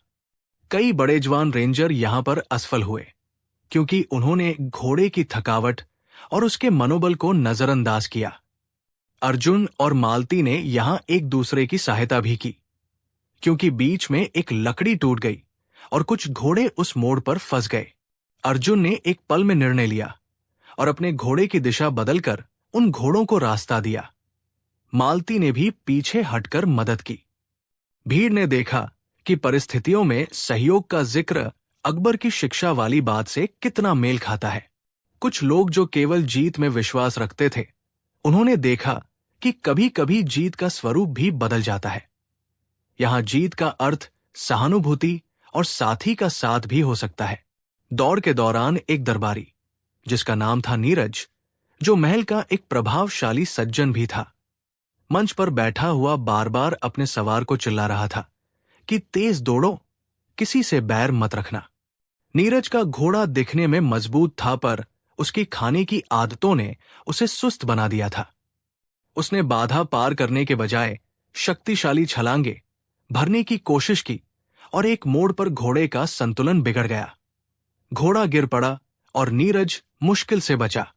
उस दृश्य ने सबको सिखाया कि ताकत के साथ संतुलन होना भी जरूरी है। अकबर की दृष्टि में ये सब वो सबक थे जिन्हें वे जनता के सामने दिखाना चाहते थे कि केवल बाहरी ताकत से महानता नहीं आती, संवेदनशीलता और समझ भी उतनी ही महत्वपूर्ण है। दौड़ के बीच में अचानक एक अफसोसजनक घटना हुई। एक समर्थक सवार ने नियमों की धज्जियां उड़ाते हुए दूसरे के रास्ते में रुकावट डाल दी। वो सवार था बिरबल के एक पराना जानने वाला, जो जीत के लालच में पड़ा था। भीड़ में खलबली मच गई। अकबर का चेहरा सख्त हो गया। उन्होंने आदेश दिया कि नियमों का उल्लंघन करने वालों पर कड़ी कार्रवाई होगी। पर बीरबल ने स्वयं आगे बढ़कर कहा, महाराज, कभी कभी उल्लंघन करने वाले स्वयं किसी भय या मजबूरी में होते हैं। यह बात सुनकर अकबर ने बीरबल की आंखों में देखा। क्या सच में ऐसा था? पता चला कि वह सवार, जिसका नाम था गोपाल, अपने परिवार के कर्ज की वजह से दबा हुआ था और अगर वो जीत नहीं पाता तो उसके परिवार की हालत और बिगड़ जाती। बीरबल ने कहा कि गोपाल के प्रति दया दिखाने का अर्थ ये नहीं कि अपराध को नजरअंदाज कर दें, पर उसकी समस्या का स्थायी हल ढूंढा जाना चाहिए। अकबर ने फैसला लिया कि नियम तो पालन होंगे, पर उसके साथ न्याय भी किया जाएगा। गोपाल को दंड भी दिया जाएगा, पर साथ ही उसकी आर्थिक मदद का प्रबंध किया जाएगा ताकि वो भविष्य में ऐसा न करे। भीड़ ने देखा कि अकबर का न्याय केवल कठोर नहीं, बल्कि विवेकपूर्ण था। ये वही बात थी जो उस दिन की दौड़ का मूल संदेश बन गई, न्याय और दया का संतुलन। दौड़ के अंतिम पेज पर एक अचरजनक मोड़ आया। मैदान के बीचों बीच एक अचानक धुंध की परत छा गई। कोई चालाक जाल जैसा कि कारण था दुकानों के पास रखे गए कुछ धुएं के गुच्छों से, जिसमें कुछ घोड़े घबरा गए। उस घबरा हुए समय में अर्जुन का घोड़ा किरणस भी हिचका, पर अर्जुन ने शांत स्वर में उसे समझाया, घोड़े का प्रतियोगिता केवल प्रतियोगिता नहीं होगी, ये राज्य की विविधता, निपुणता और न्याय का भी प्रतीक होगी। घोड़े सिर्फ दौड़ेंगे नहीं, पर जीत और हार के साथ जो सबक जुड़ा होगा वो भी दरबारियों और जनता के सामने रखा जाएगा। बीरबल ने हल्का सा मुस्कुराते हुए कहा कि महाराज, जब आप चीजों को खेल के रूप में नहीं बल्कि शिक्षा के रूप में लेते हैं, तो खेल भी शिक्षक बन जाते हैं। और अकबर ने वही चाहा था। दिन सुबह से ही सुनसान महल के आंगन में हलचल मची। महाराज ने आदेश दिया कि हर प्रांत से एक एक घोड़ा और उसके सवार, रेंजर को बुलाया जाए। किसी को नस्ल से जानकार और किसी को गांव के मजबूत घोड़े से। कुछ घोड़े महलों की प्राचीन नस्ल के थे, कुछ पर्वतीय कठोर रेस वाले, कुछ के साथ बहादुर सवार थे जिनकी आंखों में साहस चमकता था। महल के पीछे के निकटार से बड़े बड़े तंबू लगाए गए, जहां घोड़ों की देखभाल के लिए प्रशिक्षकों और वैद्यों की टोलियां बैठी थी। शहर के बाजार से आए लोग, बच्चों की टोली और दूर दराज से आए लोग, सबकी आंखें उस मैदान पर लगी थी जहां कुछ घोड़े बार बार अपने किकों की गूंज देते थे। अकबर ने कहा कि ये दौड़ केवल गति की नहीं होगी। हर प्रतिस्पर्धी को 2-3 चुनौती भरे मार्ग पार करने होंगे। पहला मैदान में सीधा दौड़ना, दूसरा पठार का चढ़ना उतारना और तीसरा परिचालनीय बाधाओं का मार्ग। जो भी घोड़ा इन तीनों में संतुलन बनाए रखेगा वही सच्चा विजेता मान लिया जाएगा। क्योंकि राज्य चलाना भी कुछ ऐसा ही है। कभी सीधी गति से जीत मिलती है, कभी चट्टानों पर सावधानी से कदम रखने से और कभी अड़चनों के बीच संतुलन बनाए रखने से। अकबर ने स्वयं इस खेल का उद्घाटन किया। उसने आवाज उठाकर कहा कि ये दौड़ उन गुणों के लिए होगी जो अच्छे शासक में चाहिए: धैर्य, चतुराई, साहस और सहानुभूति। उसने कहा कि जितना महत्व जीत का होगा उतना ही महत्व खेल भावना और नियमों का पालन करने का भी रहेगा। बीरबल ने पास खड़े होकर हंसकर कहा, महाराज, घोड़े हमें दिखाएंगे कि कैसे स्वयं की गति और परिस्थितियों का मेल बनता है। लोगों ने तालियां बजाईं और मैदान की ओर झुककर देखने लगे। दौड़ की शुरुआत में सबसे पहले मैदान तीखे धूप में चमक रहा था। पहले राउंड में हर घोड़ा अपनी पूरी ताकत दिखा रहा था। कुछ घोड़े चीता की तरह तेज दौड़ते, कुछ धीरे पर स्थिर कदम रखते हुए आगे बढ़ते। उस भीड़ में एक छोटा सा गांव का सवार था। नाम था अर्जुन, जो बड़े बड़े सवारों के बीच भी अपनी नजर से अलग दिखता था। उसका घोड़ा था किरण, जमीन पर हल्की सी चमक लिए हुए और आंखों में तेज के साथ। अर्जुन ने कभी नसीब से घोड़े नहीं सहेजे थे। उसका रहन सहन साधारण था, पर उसकी समझ घोड़े की चाल से बड़ी गहरी थी। प्रथम राउंड में उसने तेजी से जगह बनाई। दरबार के कुछ बड़े मंत्रियों ने उठकर कहा कि ग्रामीण सवार किस तरह महल के घोड़ों का सामना कर रहा है। पर बीरबल ने एक बार झट से देखा और बोला, जो घोड़ा अपने सवार को समझता है वही कठिन रास्ते पर भी साथ देता है। अकबर की आंखों में मानो खुशी की लकीरें और भी गहरी हो गई। दूसरे राउंड में मैदान बदलकर पठारों का था। चोटियां और धारे जहां घोड़े के कदम कमजोरी से गिरा सकते थे, यहां तेज घोड़े स्वयं ही असुविधा महसूस करने लगे। कुछ टूटते कदमों से पीछे हटे, कुछ ने चपलता दिखाकर आगे निकला। इस राउंड में एक और प्रतियोगी ने सबका ध्यान खींचा। कौशल में पारंगत एक स्त्री रेंजर जिसका नाम था मालती। मालती के घोड़े ने न केवल तेजी दिखाई बल्कि चट्टानों पर ऐसे संतुलन बनाए जैसे रेत पर चल रहा हो। उसकी चाल में अनुशासन और कोमलता दोनों का मेल था। कुछ लोगों ने फुसफुसाकर कहा कि महिलाएं ऐसे खेल में कमजोर होती है, पर उसी भीड़ ने मालती की चाल देखकर अपनी सोच बदली। उसने कठिन मोड़ों पर घोड़े के कदमों को अपने हाथों से नियंत्रित किया। घोड़े का सिर अपने सिखाए इशारों से झुकता गया और वो निडरता से आगे निकली। तीसरे राउंड में जहां बाधाओं का समुच्चय रखा गया था, छोटे छोटे कुंड, पत्थर, लकड़ी की रखवाली और समय समय पर पार करने के लिए तैरते हुए गड्ढे, यहां केवल तेजी काम न आई, चतुराई, नियंत्रण और अपने साथी पर विश्वास जरूरी था। कई बड़े जवान रेंजर यहां पर असफल हुए क्योंकि उन्होंने घोड़े की थकावट और उसके मनोबल को नजरअंदाज किया। अर्जुन और मालती ने यहां एक दूसरे की सहायता भी की, क्योंकि बीच में एक लकड़ी टूट गई और कुछ घोड़े उस मोड़ पर फंस गए। अर्जुन ने एक पल में निर्णय लिया और अपने घोड़े की दिशा बदलकर उन घोड़ों को रास्ता दिया। मालती ने भी पीछे हटकर मदद की। भीड़ ने देखा कि परिस्थितियों में सहयोग का जिक्र अकबर की शिक्षा वाली बात से कितना मेल खाता है। कुछ लोग जो केवल जीत में विश्वास रखते थे, उन्होंने देखा कि कभी कभी जीत का स्वरूप भी बदल जाता है। यहां जीत का अर्थ सहानुभूति और साथी का साथ भी हो सकता है। दौड़ के दौरान एक दरबारी, जिसका नाम था नीरज, जो महल का एक प्रभावशाली सज्जन भी था, मंच पर बैठा हुआ बार बार अपने सवार को चिल्ला रहा था कि तेज दौड़ो, किसी से बैर मत रखना। नीरज का घोड़ा दिखने में मजबूत था, पर उसकी खाने की आदतों ने उसे सुस्त बना दिया था। उसने बाधा पार करने के बजाय शक्तिशाली छलांगे, भरने की कोशिश की और एक मोड़ पर घोड़े का संतुलन बिगड़ गया। घोड़ा गिर पड़ा और नीरज मुश्किल से बचा। उस दृश्य ने सबको सिखाया कि ताकत के साथ संतुलन होना भी जरूरी है। अकबर की दृष्टि में ये सब वो सबक थे जिन्हें वे जनता के सामने दिखाना चाहते थे कि केवल बाहरी ताकत से महानता नहीं आती, संवेदनशीलता और समझ भी उतनी ही महत्वपूर्ण है। दौर के बीच में अचानक एक अफसोसजनक घटना हुई। एक समर्थक सवार ने नियमों की धज्जियां उड़ाते हुए दूसरे के रास्ते में रुकावट डाल दी। वो सवार था बिरबल के एक पराना जानने वाला, जो जीत के लालच में पड़ा था। भीड़ में खलबली मच गई। अकबर का चेहरा सख्त हो गया। उन्होंने आदेश दिया कि नियमों का उल्लंघन करने वालों पर कड़ी कार्रवाई होगी। पर बीरबल ने स्वयं आगे बढ़कर कहा, महाराज, कभी कभी उल्लंघन करने वाले स्वयं किसी भय या मजबूरी में होते हैं। यह बात सुनकर अकबर ने बीरबल की आंखों में देखा। क्या सच में ऐसा था?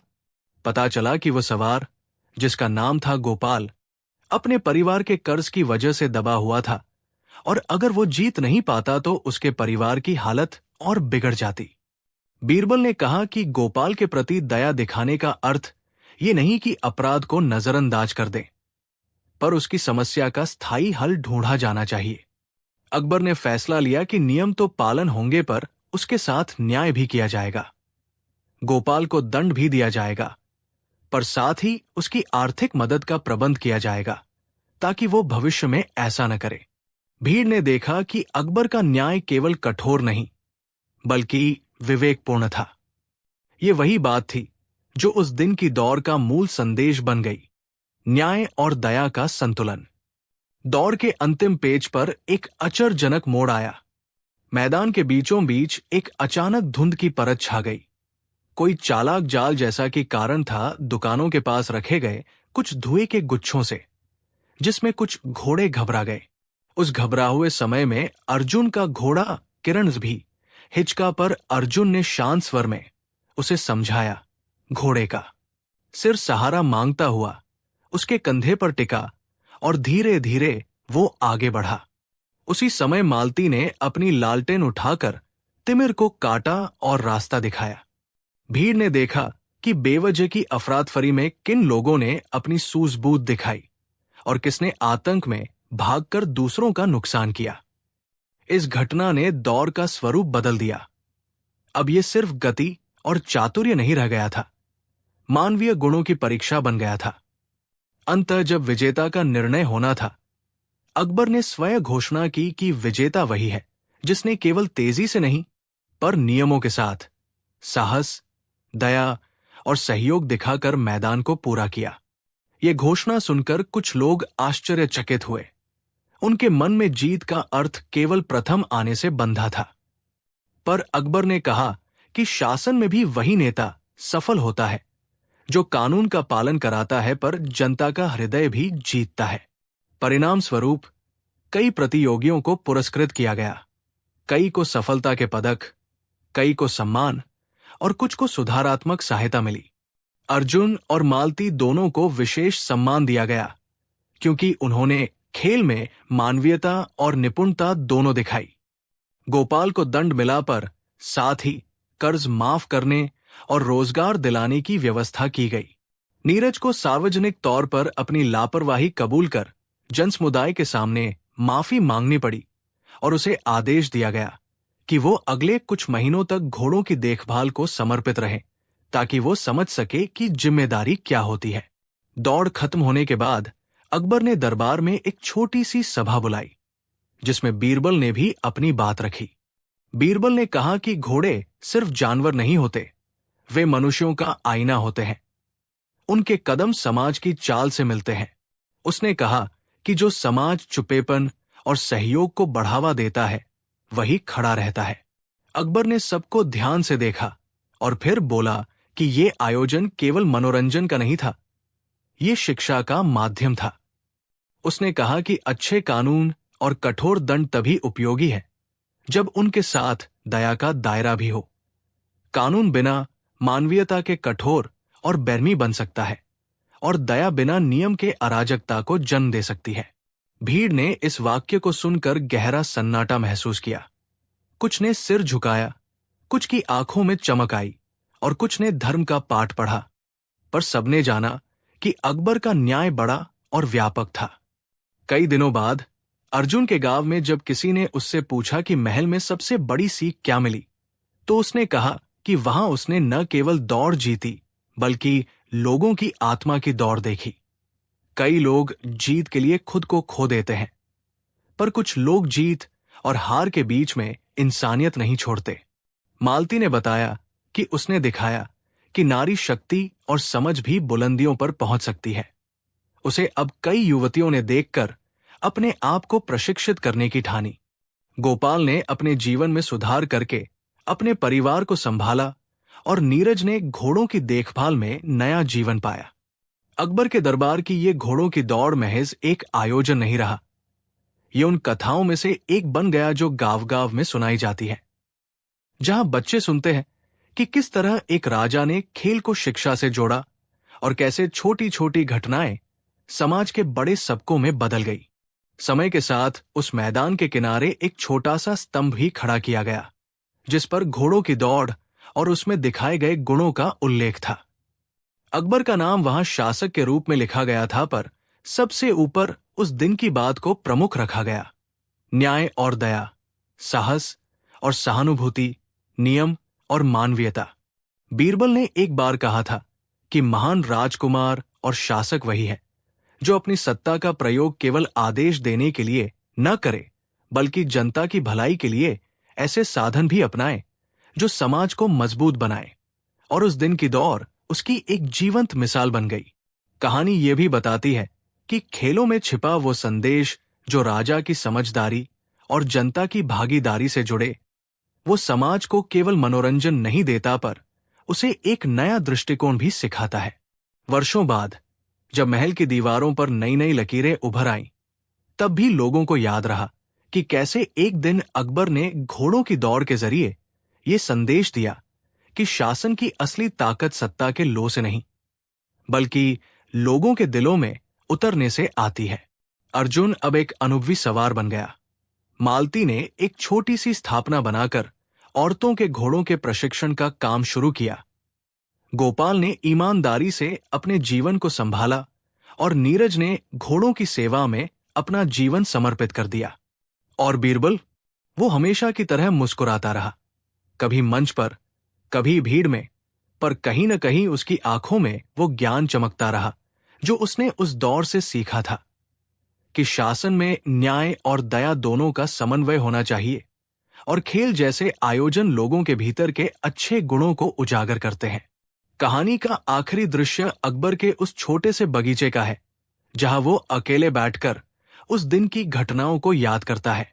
उसे देखते हुए बीरबल पास बैठकर कहता है, महाराज, आज के खेल ने साबित किया कि नियमों का पालन और मानवीयता का मेल ही समाज को आगे बढ़ाता है। अकबर ने धीरे से उत्तर दिया, बीरबल, हर बार जब मैं ऐसा कोई आयोजन करता हूं, मुझे लगता है कि शासन केवल आदेश देने से नहीं, पर खुद सबक देकर भी सिखाया जा सकता है। उनकी ये बात हवा में घुलकर गांव-गांव तक पहुंच गई, और उस दिन से कई ऐसे और आयोजन हुए जिनमें जनता के मध्य भी भागीदारी जरूरी ठहराई गई। घोड़ों की वो दौड़ इतिहास में बस एक घटना रह गई, पर उसके साथ जुड़ा सबक, न्याय, दया, साहस और सहयोग लोगों के दिलों में हमेशा के लिए अंकित हो गया। दरबार का वो समय जब सूरज अभी अभी खंडहरों के पीछे से उठता, महल की दीवारों पर हल्की सी सुनहरी परत बिखेरता और हवा में हल्की सी ठंडी खुशबू चुपके से फैल जाती। उस सुबह कुछ असामान्य हुआ। अकबर का दरबार गूंज रहा था। दरबारियों की आवाजों में आज कुछ बेचैनी थी, और महाराज के चेहरे पर भी गंभीरता की एक परत थी, जो अक्सर तभी दिखती जब राज्य का कोई बड़ा मुद्दा उनके सामने आ खड़ा होता। सुबह की चाय के साथ आते ही बीरबल महल के आंगन में अपने परिचित ढंग से ठाके मारकर बैठ गया, पर आज उसकी मुस्कान में हल्की सी तना हुआपन थी, क्योंकि उसे भी एहसास था कि आज का दिन किसी तरह इतिहास की किताबों में एक छोटे से किस्से के तौर पर दर्ज हो सकता है। किसी ने दरबार में सूचना दी कि शहर के पास के कुएं और पानी के पंपों में अचानक पानी की चोरी की घटनाएं बढ़ गई हैं। आम लोगों ने शिकायत की थी कि सुबह उठकर नहाने या पीने के पानी की मात्रा कम मिलती है। खेतों में सिंचाई के लिए जो पानी होता वो घट गया और कई जगहों पर लोगों के घरों के नजदीक रखे हुए पानी के बर्तन गायब हो रहे थे। ये छोटी सी बात नहीं थी। पानी इस साम्राज्य की आत्मा था। संदेशों में तरह तरह की आवाजें उठीं। कोई कहता कि ये शरारत हो सकती है, कोई कहता कि ये किसी बड़े गिरोह की चाल है। अकबर ने तुरंत आदेश दिया कि मामले की तह तक जांच की जाए और दोषियों को दंडित किया जाए। पर साथ ही उन्होंने बीरबल को बुलाया और कहा, बीरबल, इस बार तुम्हारी सूझबूझ की। सिर सहारा मांगता हुआ उसके कंधे पर टिका और धीरे धीरे वो आगे बढ़ा। उसी समय मालती ने अपनी लालटेन उठाकर तिमिर को काटा और रास्ता दिखाया। भीड़ ने देखा कि बेवजह की अफरातफरी में किन लोगों ने अपनी सूझबूझ दिखाई और किसने आतंक में भागकर दूसरों का नुकसान किया। इस घटना ने दौर का स्वरूप बदल दिया।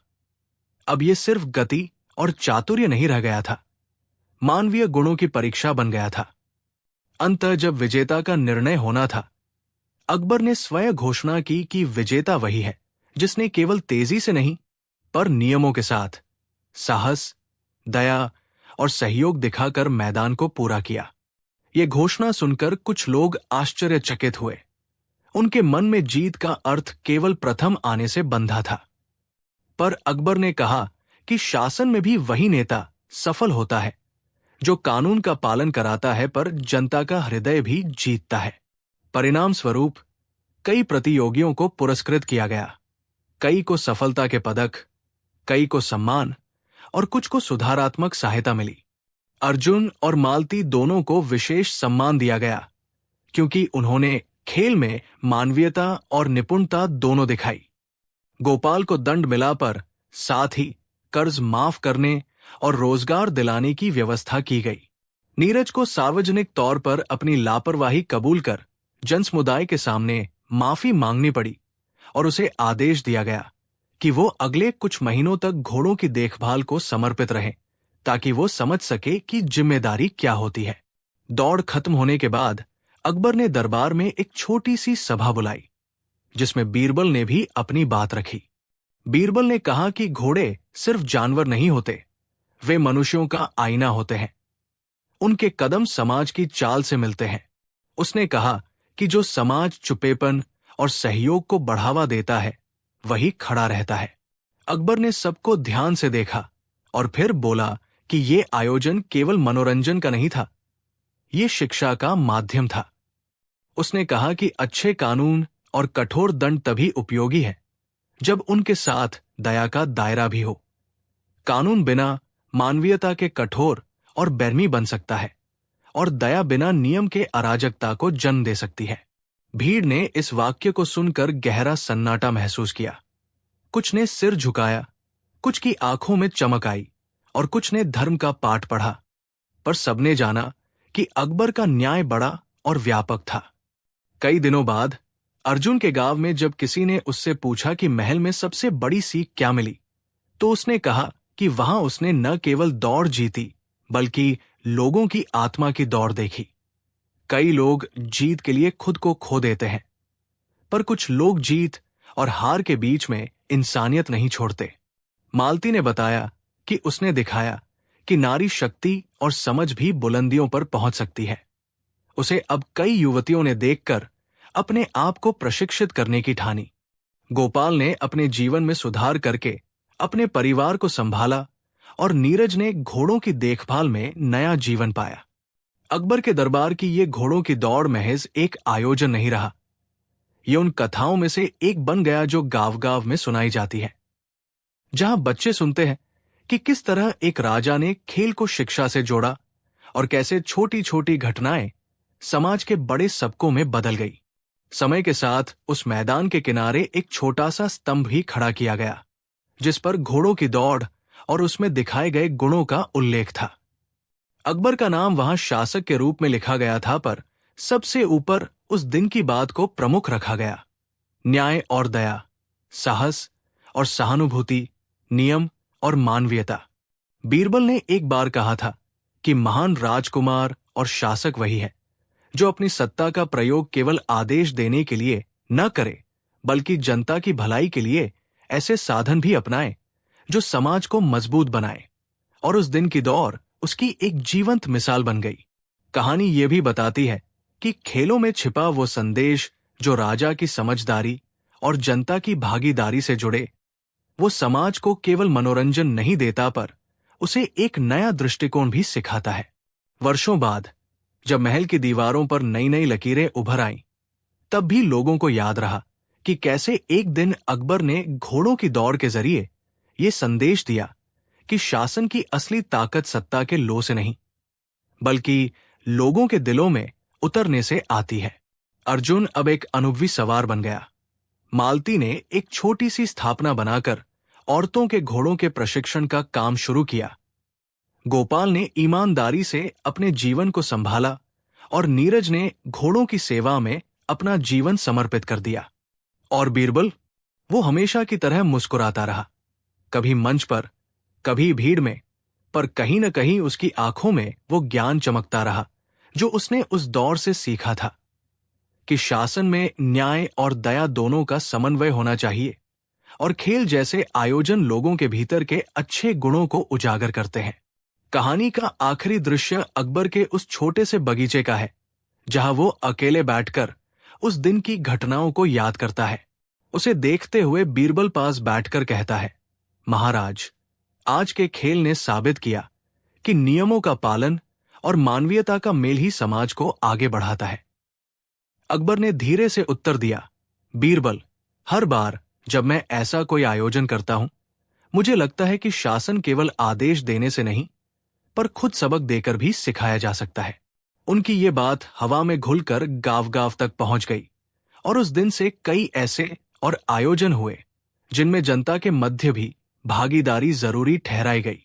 घोड़ों की वो दौड़ इतिहास में बस एक घटना रह गई, पर उसके साथ जुड़ा सबक, न्याय, दया, साहस और सहयोग लोगों के दिलों में हमेशा के लिए अंकित हो गया। दरबार का वो समय जब सूरज अभी अभी खंडहरों के पीछे से उठता, महल की दीवारों पर हल्की सी सुनहरी परत बिखेरता और हवा में हल्की सी ठंडी खुशबू चुपके से फैल जाती। उस सुबह कुछ असामान्य हुआ। अकबर का दरबार गूंज रहा था। दरबारियों की आवाजों में आज कुछ बेचैनी थी, और महाराज के चेहरे पर भी गंभीरता की एक परत थी जो अक्सर तभी दिखती जब राज्य का कोई बड़ा मुद्दा उनके सामने आ खड़ा होता।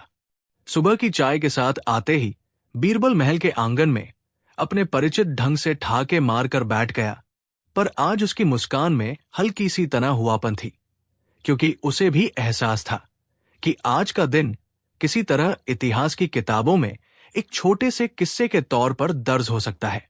किसी ने दरबार में सूचना दी कि शहर के पास के कुएं और पानी के पंपों में अचानक पानी की चोरी की घटनाएं बढ़ गई हैं। आम लोगों ने शिकायत की थी कि सुबह उठकर नहाने या पीने के पानी की मात्रा कम मिलती है। खेतों में सिंचाई के लिए जो पानी होता वो घट गया, और कई जगहों पर लोगों के घरों के नजदीक रखे हुए पानी के बर्तन गायब हो रहे थे। ये छोटी सी बात नहीं थी। पानी इस साम्राज्य की आत्मा था। संदेशों में तरह तरह की आवाजें उठीं। कोई कहता कि ये शरारत हो सकती है, कोई कहता कि ये किसी बड़े गिरोह की चाल है। अकबर ने तुरंत आदेश दिया कि मामले की तह तक जांच की जाए और दोषियों को दंडित किया जाए। पर साथ ही उन्होंने बीरबल को बुलाया और कहा, बीरबल, इस बार तुम्हारी सूझबूझ की जरूरत है। पानी का सवाल जीवन का सवाल है, इसे हल्का मत समझो। बीरबल ने हल्की मुस्कान में सिर हिलाया, पर उसकी आंखों में ये चुनौती चमक उठी कि उसे कुछ नया ढूंढ कर दिखाना होगा। बीरबल ने पहले तो सीधे उस इलाके का हाल जानने के लिए एक टोली भेजी जो गांवों में जांच करे, पर उसने स्वयं भी कुछ समय बाद उस क्षेत्र की ओर निकलने का निर्णय लिया। उसने सोचा कि जब जनता का जीवन संकट में हो तो बुद्धि सिर्फ दरबार की किताबों में नहीं, धरती के पास भी दिखानी चाहिए। बीरबल ने एक छोटा सा पहरेदार दल लिया तथा प्रांतीय नगर की ओर चल पड़ा। रास्ते में उसने देखा कि कितनी प्यास अलग अलग रूपों में लोगों के चेहरे पर समाई है। किसी के आंखों में चिंता, किसी के कपड़ों में धूल, किसी के खेत में टूटती फसलें और नन्हे बच्चों के होठों पर नमी की कमी। ये सब देखकर बीरबल का मन झकझोर गया।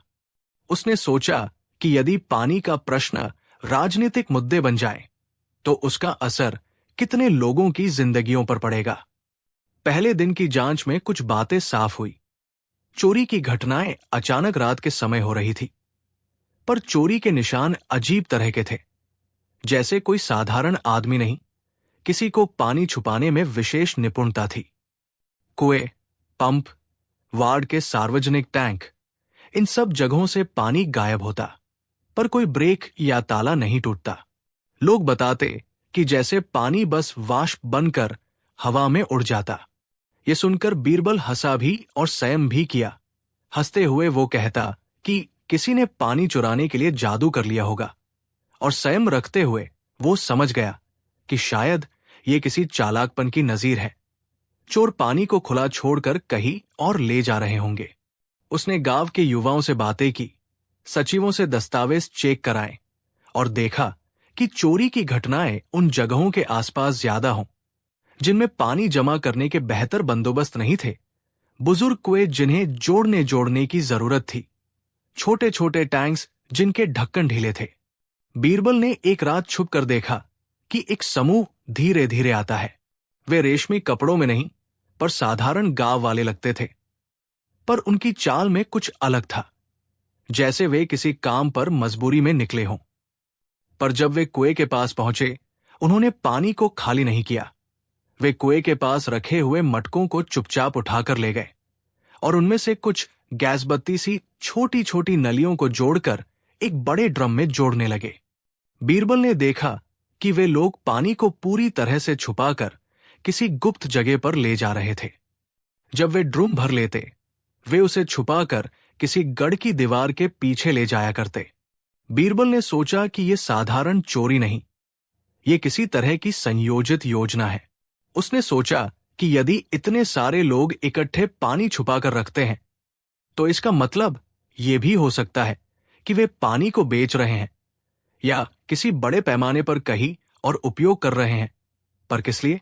वहां से लौटते हुए बीरबल ने दबाके की रणनीति अपनाई। उसने अकबर को संपूर्ण घटनाक्रम की रिपोर्ट दी और कहा कि उसे लगता है कि इस पूरे मामले के पीछे एक से अधिक कारण है। रोजगार की कमी, भूख और गरीबों की मजबूरी हो सकती है, पर कुछ लोग तो किसी षड्यंत्र में भी फंसे हो सकते हैं। अकबर ने सख्ती से कहा कि दोषी चाहे कोई भी हो, किसी की भी जरूरत पर पानी की चोरी बर्दाश्त न की जाएगी। पर उसने बीरबल को आज्ञा दी कि सबूतों को बारीकी से देखा जाए और जिस भी तरीके से हो, लोगों को दोषमुक्त करके उनकी मजबूरियों का हल निकाला जाए। अकबर जानते थे कि सख्ती जरूरी है, पर दया भी उतनी ही जरूरी है, क्योंकि बिना दया के न्याय अधूरा रहता है। बीरबल ने फिर से छानबीन बढ़ाई और इस बार उसने कुछ और गहरे पहलुओं पर ध्यान दिया। उसने उन लोगों के घरों की जांच कराई जिनको रात में पानी छुपाते देखा गया। वहां उसे एक अलग ही तस्वीर मिली। छोटे छोटे बच्चे, बीमार मां, भूख से झुकी हुई पीठें और कुछ दस्तावेजों में कर्ज के कागज। कुछ लोगों ने कहा कि वे पानी चोरी कर रहे थे ताकि किसी अमरूद के बगीचे में पानी दे सकें। किसी ने कहा कि वे उसे शाम के समय निकालकर सूखा खेतों में ले जाते ताकि सब्जियां बचाई जा सके। पर कुछ ने निजी तौर पर कुछ और कहा। उनका कहना था कि कुछ आदमी रात को आते और पानी ले जाते, पर वे उन्हें डराते थे कि अगर उन्होंने कुछ कहा तो वे उनके गांव वालों को जल के टैंक्स बंद कर देंगे। इस बात ने बीरबल के मन में एक संदेह पैदा कर दिया। क्या किसी बड़ी ताकत ने पानी का एक किस्सा कब्जे में लेकर स्थानीय लोगों को दबाने का काम किया है? बीरबल ने अपनी सूझबूझ से कार्य किया। उसने छद्म रूप में एक आदमी को पानी बेचना दिखाने के लिए तैयार किया। एक ऐसा मुआवजा जिसमें वो खुद एक ग्राहक की भूमिका में था। उसने गांव के एक शख्स को पैसे दी और कहा कि रात में कुछ पानी दे दे। रात के समय जब वो घूम रहा था, भीड़ में कुछ लोग आए और पानी लेकर चले गए। पर ये वही लोग नहीं थे जो गरीबों के प्रतिनिधि लगते थे। वे बदमाश माफिया की तरह थे, कुछ ठेकेदारों के संदेशवाहक। बीरबल ने देखा कि वे पानी उठाकर एक पुराने किले की तरफ ले जा रहे थे, जहां पर अस्पताल बन जाने का दावा था, पर वास्तव में वहां एक ना कोई चोरी का गोदाम था। बीरबल ने तुरंत अकबर को रिपोर्ट की और कहा कि यह कुछ बड़ा षड्यंत्र है। कुछ लोग पानी को जमा करके उसे महंगाई के हिसाब से बेचना चाहते हैं, या शायद वे किसी बड़े निर्माण कार्य के लिए पानी का एक हिस्सा छुपाकर मुनाफा कमाने की योजना बना रहे थे। अकबर का चेहरा गहरा हो गया। उन्होंने तुरंत आदेश दिया कि उस किले की जांच की जाए और पानी को जब्त कर लिया जाए। जांच के दौरान जो खुलासा हुआ उसने सबको हिलाकर रख दिया। वो किला किसी नेता का निजी गोदाम नहीं था, पर वहां कुछ ऐसे दस्तावेज मिले जिनसे पता चला कि कुछ जमींदार और कुछ प्रभावशाली व्यापारी मिलकर गांवों के करीब के जल स्रोतों का कब्जा करना चाह रहे थे। उनकी योजना थी कि गांवों का पानी नियंत्रित करके उसका दाम बढ़ा देंगे और जनता को जबरन पानी खरीदने पर मजबूर करेंगे। वे कुछ गांवों के मुखियों को रिश्वत देकर एक तरह से वाटर कार्टेल बना रहे थे। पानी बेचने का काम छोटे बड़े दलालों को दिया गया था, जिन्हें रात में पानी चुराने का काम सौंपा जाता था, ताकि दिखने में ये साधारण चोरी लगे। पर बीरबल ने देखा कि इन दलालों में कई तो मजबूर लोग थे। उन्हें कर्ज और धमकियों के कारण मजबूर कर दिया गया था। ये बात अकबर के कानों तक पहुंचते ही उन्होंने क्रोध और दुख दोनों को एक साथ जताया। अकबर ने कहा कि पानी पर किसी भी प्रकार का वैयक्तिक हक स्वीकार्य नहीं। पानी जमीन का सामान्य हिस्सा है और उसके साथ खिलवाड़ करना राज्य के लिए अपराध है। अकबर ने तुरंत आदेश दिया कि जो भी पानी गोदाम में पड़ा है उसे गांवों में लौटा दिया जाए और वे जमींदार व व्यापारी जो इस साजिश के मुख्य सरगन थे, उन्हें गिरफ्तार करके सार्वजनिक रूप से सजा दी जाए। पर बीरबल ने अनुरोध किया कि पहले उन दलालों की सच्चाई भी जांची जाए, क्योंकि उनमें कई ऐसे थे जो अपने परिवार की मदद के लिए मजबूर हुए थे। अकबर ने मान लिया और कहा कि कानून का पालन साथ साथ न्याय भी होना चाहिए। जो अपराधी अपने स्वार्थ से कार्य करते हैं उन्हें कठोर दंड मिलेगा, पर जो मजबूरी में फंसे थे उन्हें सुधार और संभाल कर समाज में शामिल किया जाएगा। इस निर्णय ने दरबार में कई अलग भावनाओं को जन्म दिया। कई लोगों ने अकबर की मृदुता की प्रशंसा की और कुछ कट्टरपंथियों ने कहा कि कठोरता ही एकमात्र रास्ता है। पर अकबर ने एक बात साफ कर दी कि राज्य में दंड भी होगा, पर उसका उद्देश्य समाज को सुधारना है, न कि केवल हड़बड़ी में सजा देना। जिस दिन सजाओं का ऐलान हुआ, बीरबल ने मौका देखकर उन दलालों में से एक, जिसका नाम था मनोहर, को उठाया और अपनी तरफ बुलाया। मनोहर ने आंखों में शर्म और भय दोनों लिए हुए अपने अपराधों को स्वीकार किया। उसने बताया कि उस पानी कार्टेल के सरगना ने उसका परिवार बुरी तरह कर्ज में धकेल दिया था और यदि वो पानी नहीं चुराता तो उसके बच्चों का बुरा हाल हो जाता। मनोहर की कहानी सुनकर अकबर की आंखों में आंसू जगे, पर साथ ही उन्होंने कहा कि अपराध स्वीकार करना पहला कदम है, परंतु अब कर्म का जवाब ही देना होगा। अकबर ने मनोहर से कहा कि वो अब सार्वजनिक रूप से गांव के सम्मुख अपनी गलती माने और बाद में राज्य की ओर से उसे शिक्षा और रोजगार दिया जाएगा, ताकि वो भविष्य में सही राह पकड़े। मनोहर ने वचन दिया और उसने सार्वजनिक रूप से अपनी गलती मानी। उसकी आंखों में शर्म थी, पर चेहरा राहत से चमक उठा, क्योंकि उसे अब उम्मीद की किरण दिखी।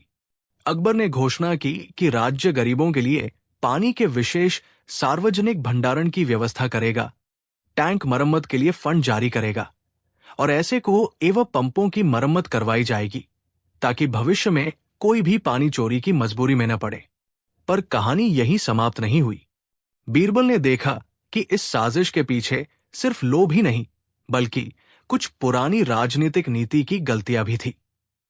जमीनों का विभाजन और कुछ जमींदारों के पास अधिकारों का दुरुपयोग एक बुनियादी कारण था।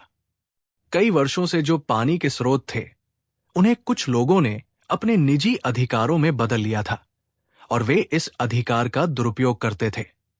बीरबल ने अकबर के दरबार में इस समस्या को उठाया और सुझाव दिया कि पानी के सार्वजनिक स्वामित्व और उसका समान वितरण सुनिश्चित करने के लिए एक नया नियम लागू किया जाए। उसने कहा कि पानी किसी एक वर्ग का निजी संपत्ति नहीं हो सकता, वो जीवन का स्रोत है और राज्य को इसे सभी के लिए सुरक्षित बनाना चाहिए। अकबर ने इसे सुना और आदेश दिया कि जल संसाधनों के न्यायसंगत वितरण के लिए विशेष परिषद बनाई जाए, जिसमें गांवों के प्रतिनिधि भी हों। इस निर्णय का असर दूरगामी रहा। गांवों में छोटे जल टैंकों की मरम्मत हुई, किसान सिंचाई के लिए सभ्य व्यवस्था पाने लगे और पानी बेचने का तंत्र धीरे धीरे खत्म हुआ। समय बीतने के साथ वे लोग जो पानी चोरी में फंसे हुए थे, समाज में लौटने लगे। मनोहर को खेती के नए तरीके सिखाए गए और उसे एक छोटे से जल टैंक की देखभाल दी गई, जिससे वो और उसका परिवार अच्छी तरह से रह सके। कई ऐसे दलालों जिन्हें कर्ज ने मजबूर किया था, उनके कर्ज माफ कर दिए गए और उन्हें रोजगार के लिए अनुदान दिया गया। जिलाधिकारी ने गांवों में जागरूकता अभियान चलाया ताकि लोग जान सकें कि पानी की महत्ता क्या है और कैसे उसे बचाया जा सकता है।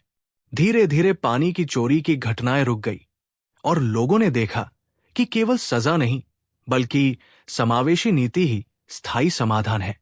अकबर ने बीरबल की प्रशंसा की कि उसने केवल अपराध की सजा पर ध्यान नहीं दिया, पर उसके कारणों को भी समझकर समाधान निकाला। बीरबल ने मुस्कुराकर कहा कि जब जीवन की बुनियादी जरूरतें हों तो छोटी छोटी गलतियां बनी समस्याओं का कारण बन सकती हैं। इसलिए न्याय के साथ दया की भी जरूरत है। कई महीने बाद जब गांवों में पानी की व्यवस्था सही हुई और खेतों में फिर से हरियाली लौट आई, तब अकबर ने एक बड़ा उत्सव मनाया। उस उत्सव में वे लोग भी आए जिन्होंने पहले पानी चोरी की थी। वे अब बदले हुए थे। कुछ ने नई कला सीखी थी, कुछ ने अपने बच्चों को स्कूल भेजना शुरू किया था और कुछ ने छोटे छोटे व्यापार खोल लिए थे। महल के दरबार में उन्होंने अपनी कहानियां सुनाई, कैसे उनके जीवन में मजबूरियां थी, कैसे कर्ज ने उन्हें तोड़ा और कैसे राज्य की दया ने उन्हें उठाया। लोगों ने आंसू और मुस्कान के साथ सुना और बीरबल ने कहा कि यह कहानी सिर्फ पानी की चोरी की नहीं थी, ये एक समाज की कहानी थी जिसने समझा कि यदि हम अपने प्राकृतिक संसाधनों को न्याय के साथ बांटेंगे तो कोई मजबूरी अपराध तक नहीं पहुंचा पाएगी। अकबर ने अंततः जनता के समक्ष ये व्याख्यात किया कि छिपा पानी और छिपे हुए सत्य दोनों ही अंधेरे को बुलाते हैं। जब सत्य को रोशन किया जाता है और संसाधनों को साझा किया जाता है तो अंधेरा खुद ब खुद हट जाता है। उसने एक नया आदेश जारी किया कि हर गांव में कम से कम एक संयुक्त जल भंडार और मरम्मत फंड होगा और पानी के निजीकरण पर सख्त रोक रहेगी। साथ ही भ्रष्टाचार और दबाव भरे ठेकेदारी तंत्र को खत्म करने के लिए कठोर कदम उठाए गए। बीरबल ने मुस्कुराकर कहा कि पानी ने हमें जो शिक्षा दी है वो ये है कि जीवन की सबसे छोटी जरूरतों की सुरक्षा ही समाज की असली ताकत है। और इस तरह पानी चोर का मामला एक बड़े सबक में बदल गया, जो केवल दंड और शर्म का नहीं बल्कि समझ, शिक्षा और पुनर्वास का था। वर्षों के बाद भी जब लोग उस घटना की याद करते हैं, वे हंसते हैं और कहते हैं कि कैसे पानी चोर दरबार में आए थे और कैसे उनकी गलती ने पूरा राज्य को न्याय और करुणा का पाठ पढ़ाया। बच्चों को यह कहानी सुनाया जाता है कि कभी भी किसी की मजबूरी को देखकर केवल निंदा मत करना, बल्कि उसे समझकर मदद करना भी हमारी जिम्मेदारी है। बीरबल के शब्द आज भी लोगों के दिलों में गूंजते हैं। जब पानी की कीमत जानोगे तभी समझोगे कि उस सहेजे हुए पानी का असली मतलब क्या है। और अकबर, उन्होंने हमेशा कहा कि राज्य का कर्तव्य केवल आदेश देना नहीं बल्कि लोगों के जीवन को बेहतर बनाना भी है। और उस दिन की घटना ने यह साबित कर दिया कि सही दिशा में लिए गए निर्णय कितने ज्यादा प्रभावशाली हो सकते हैं।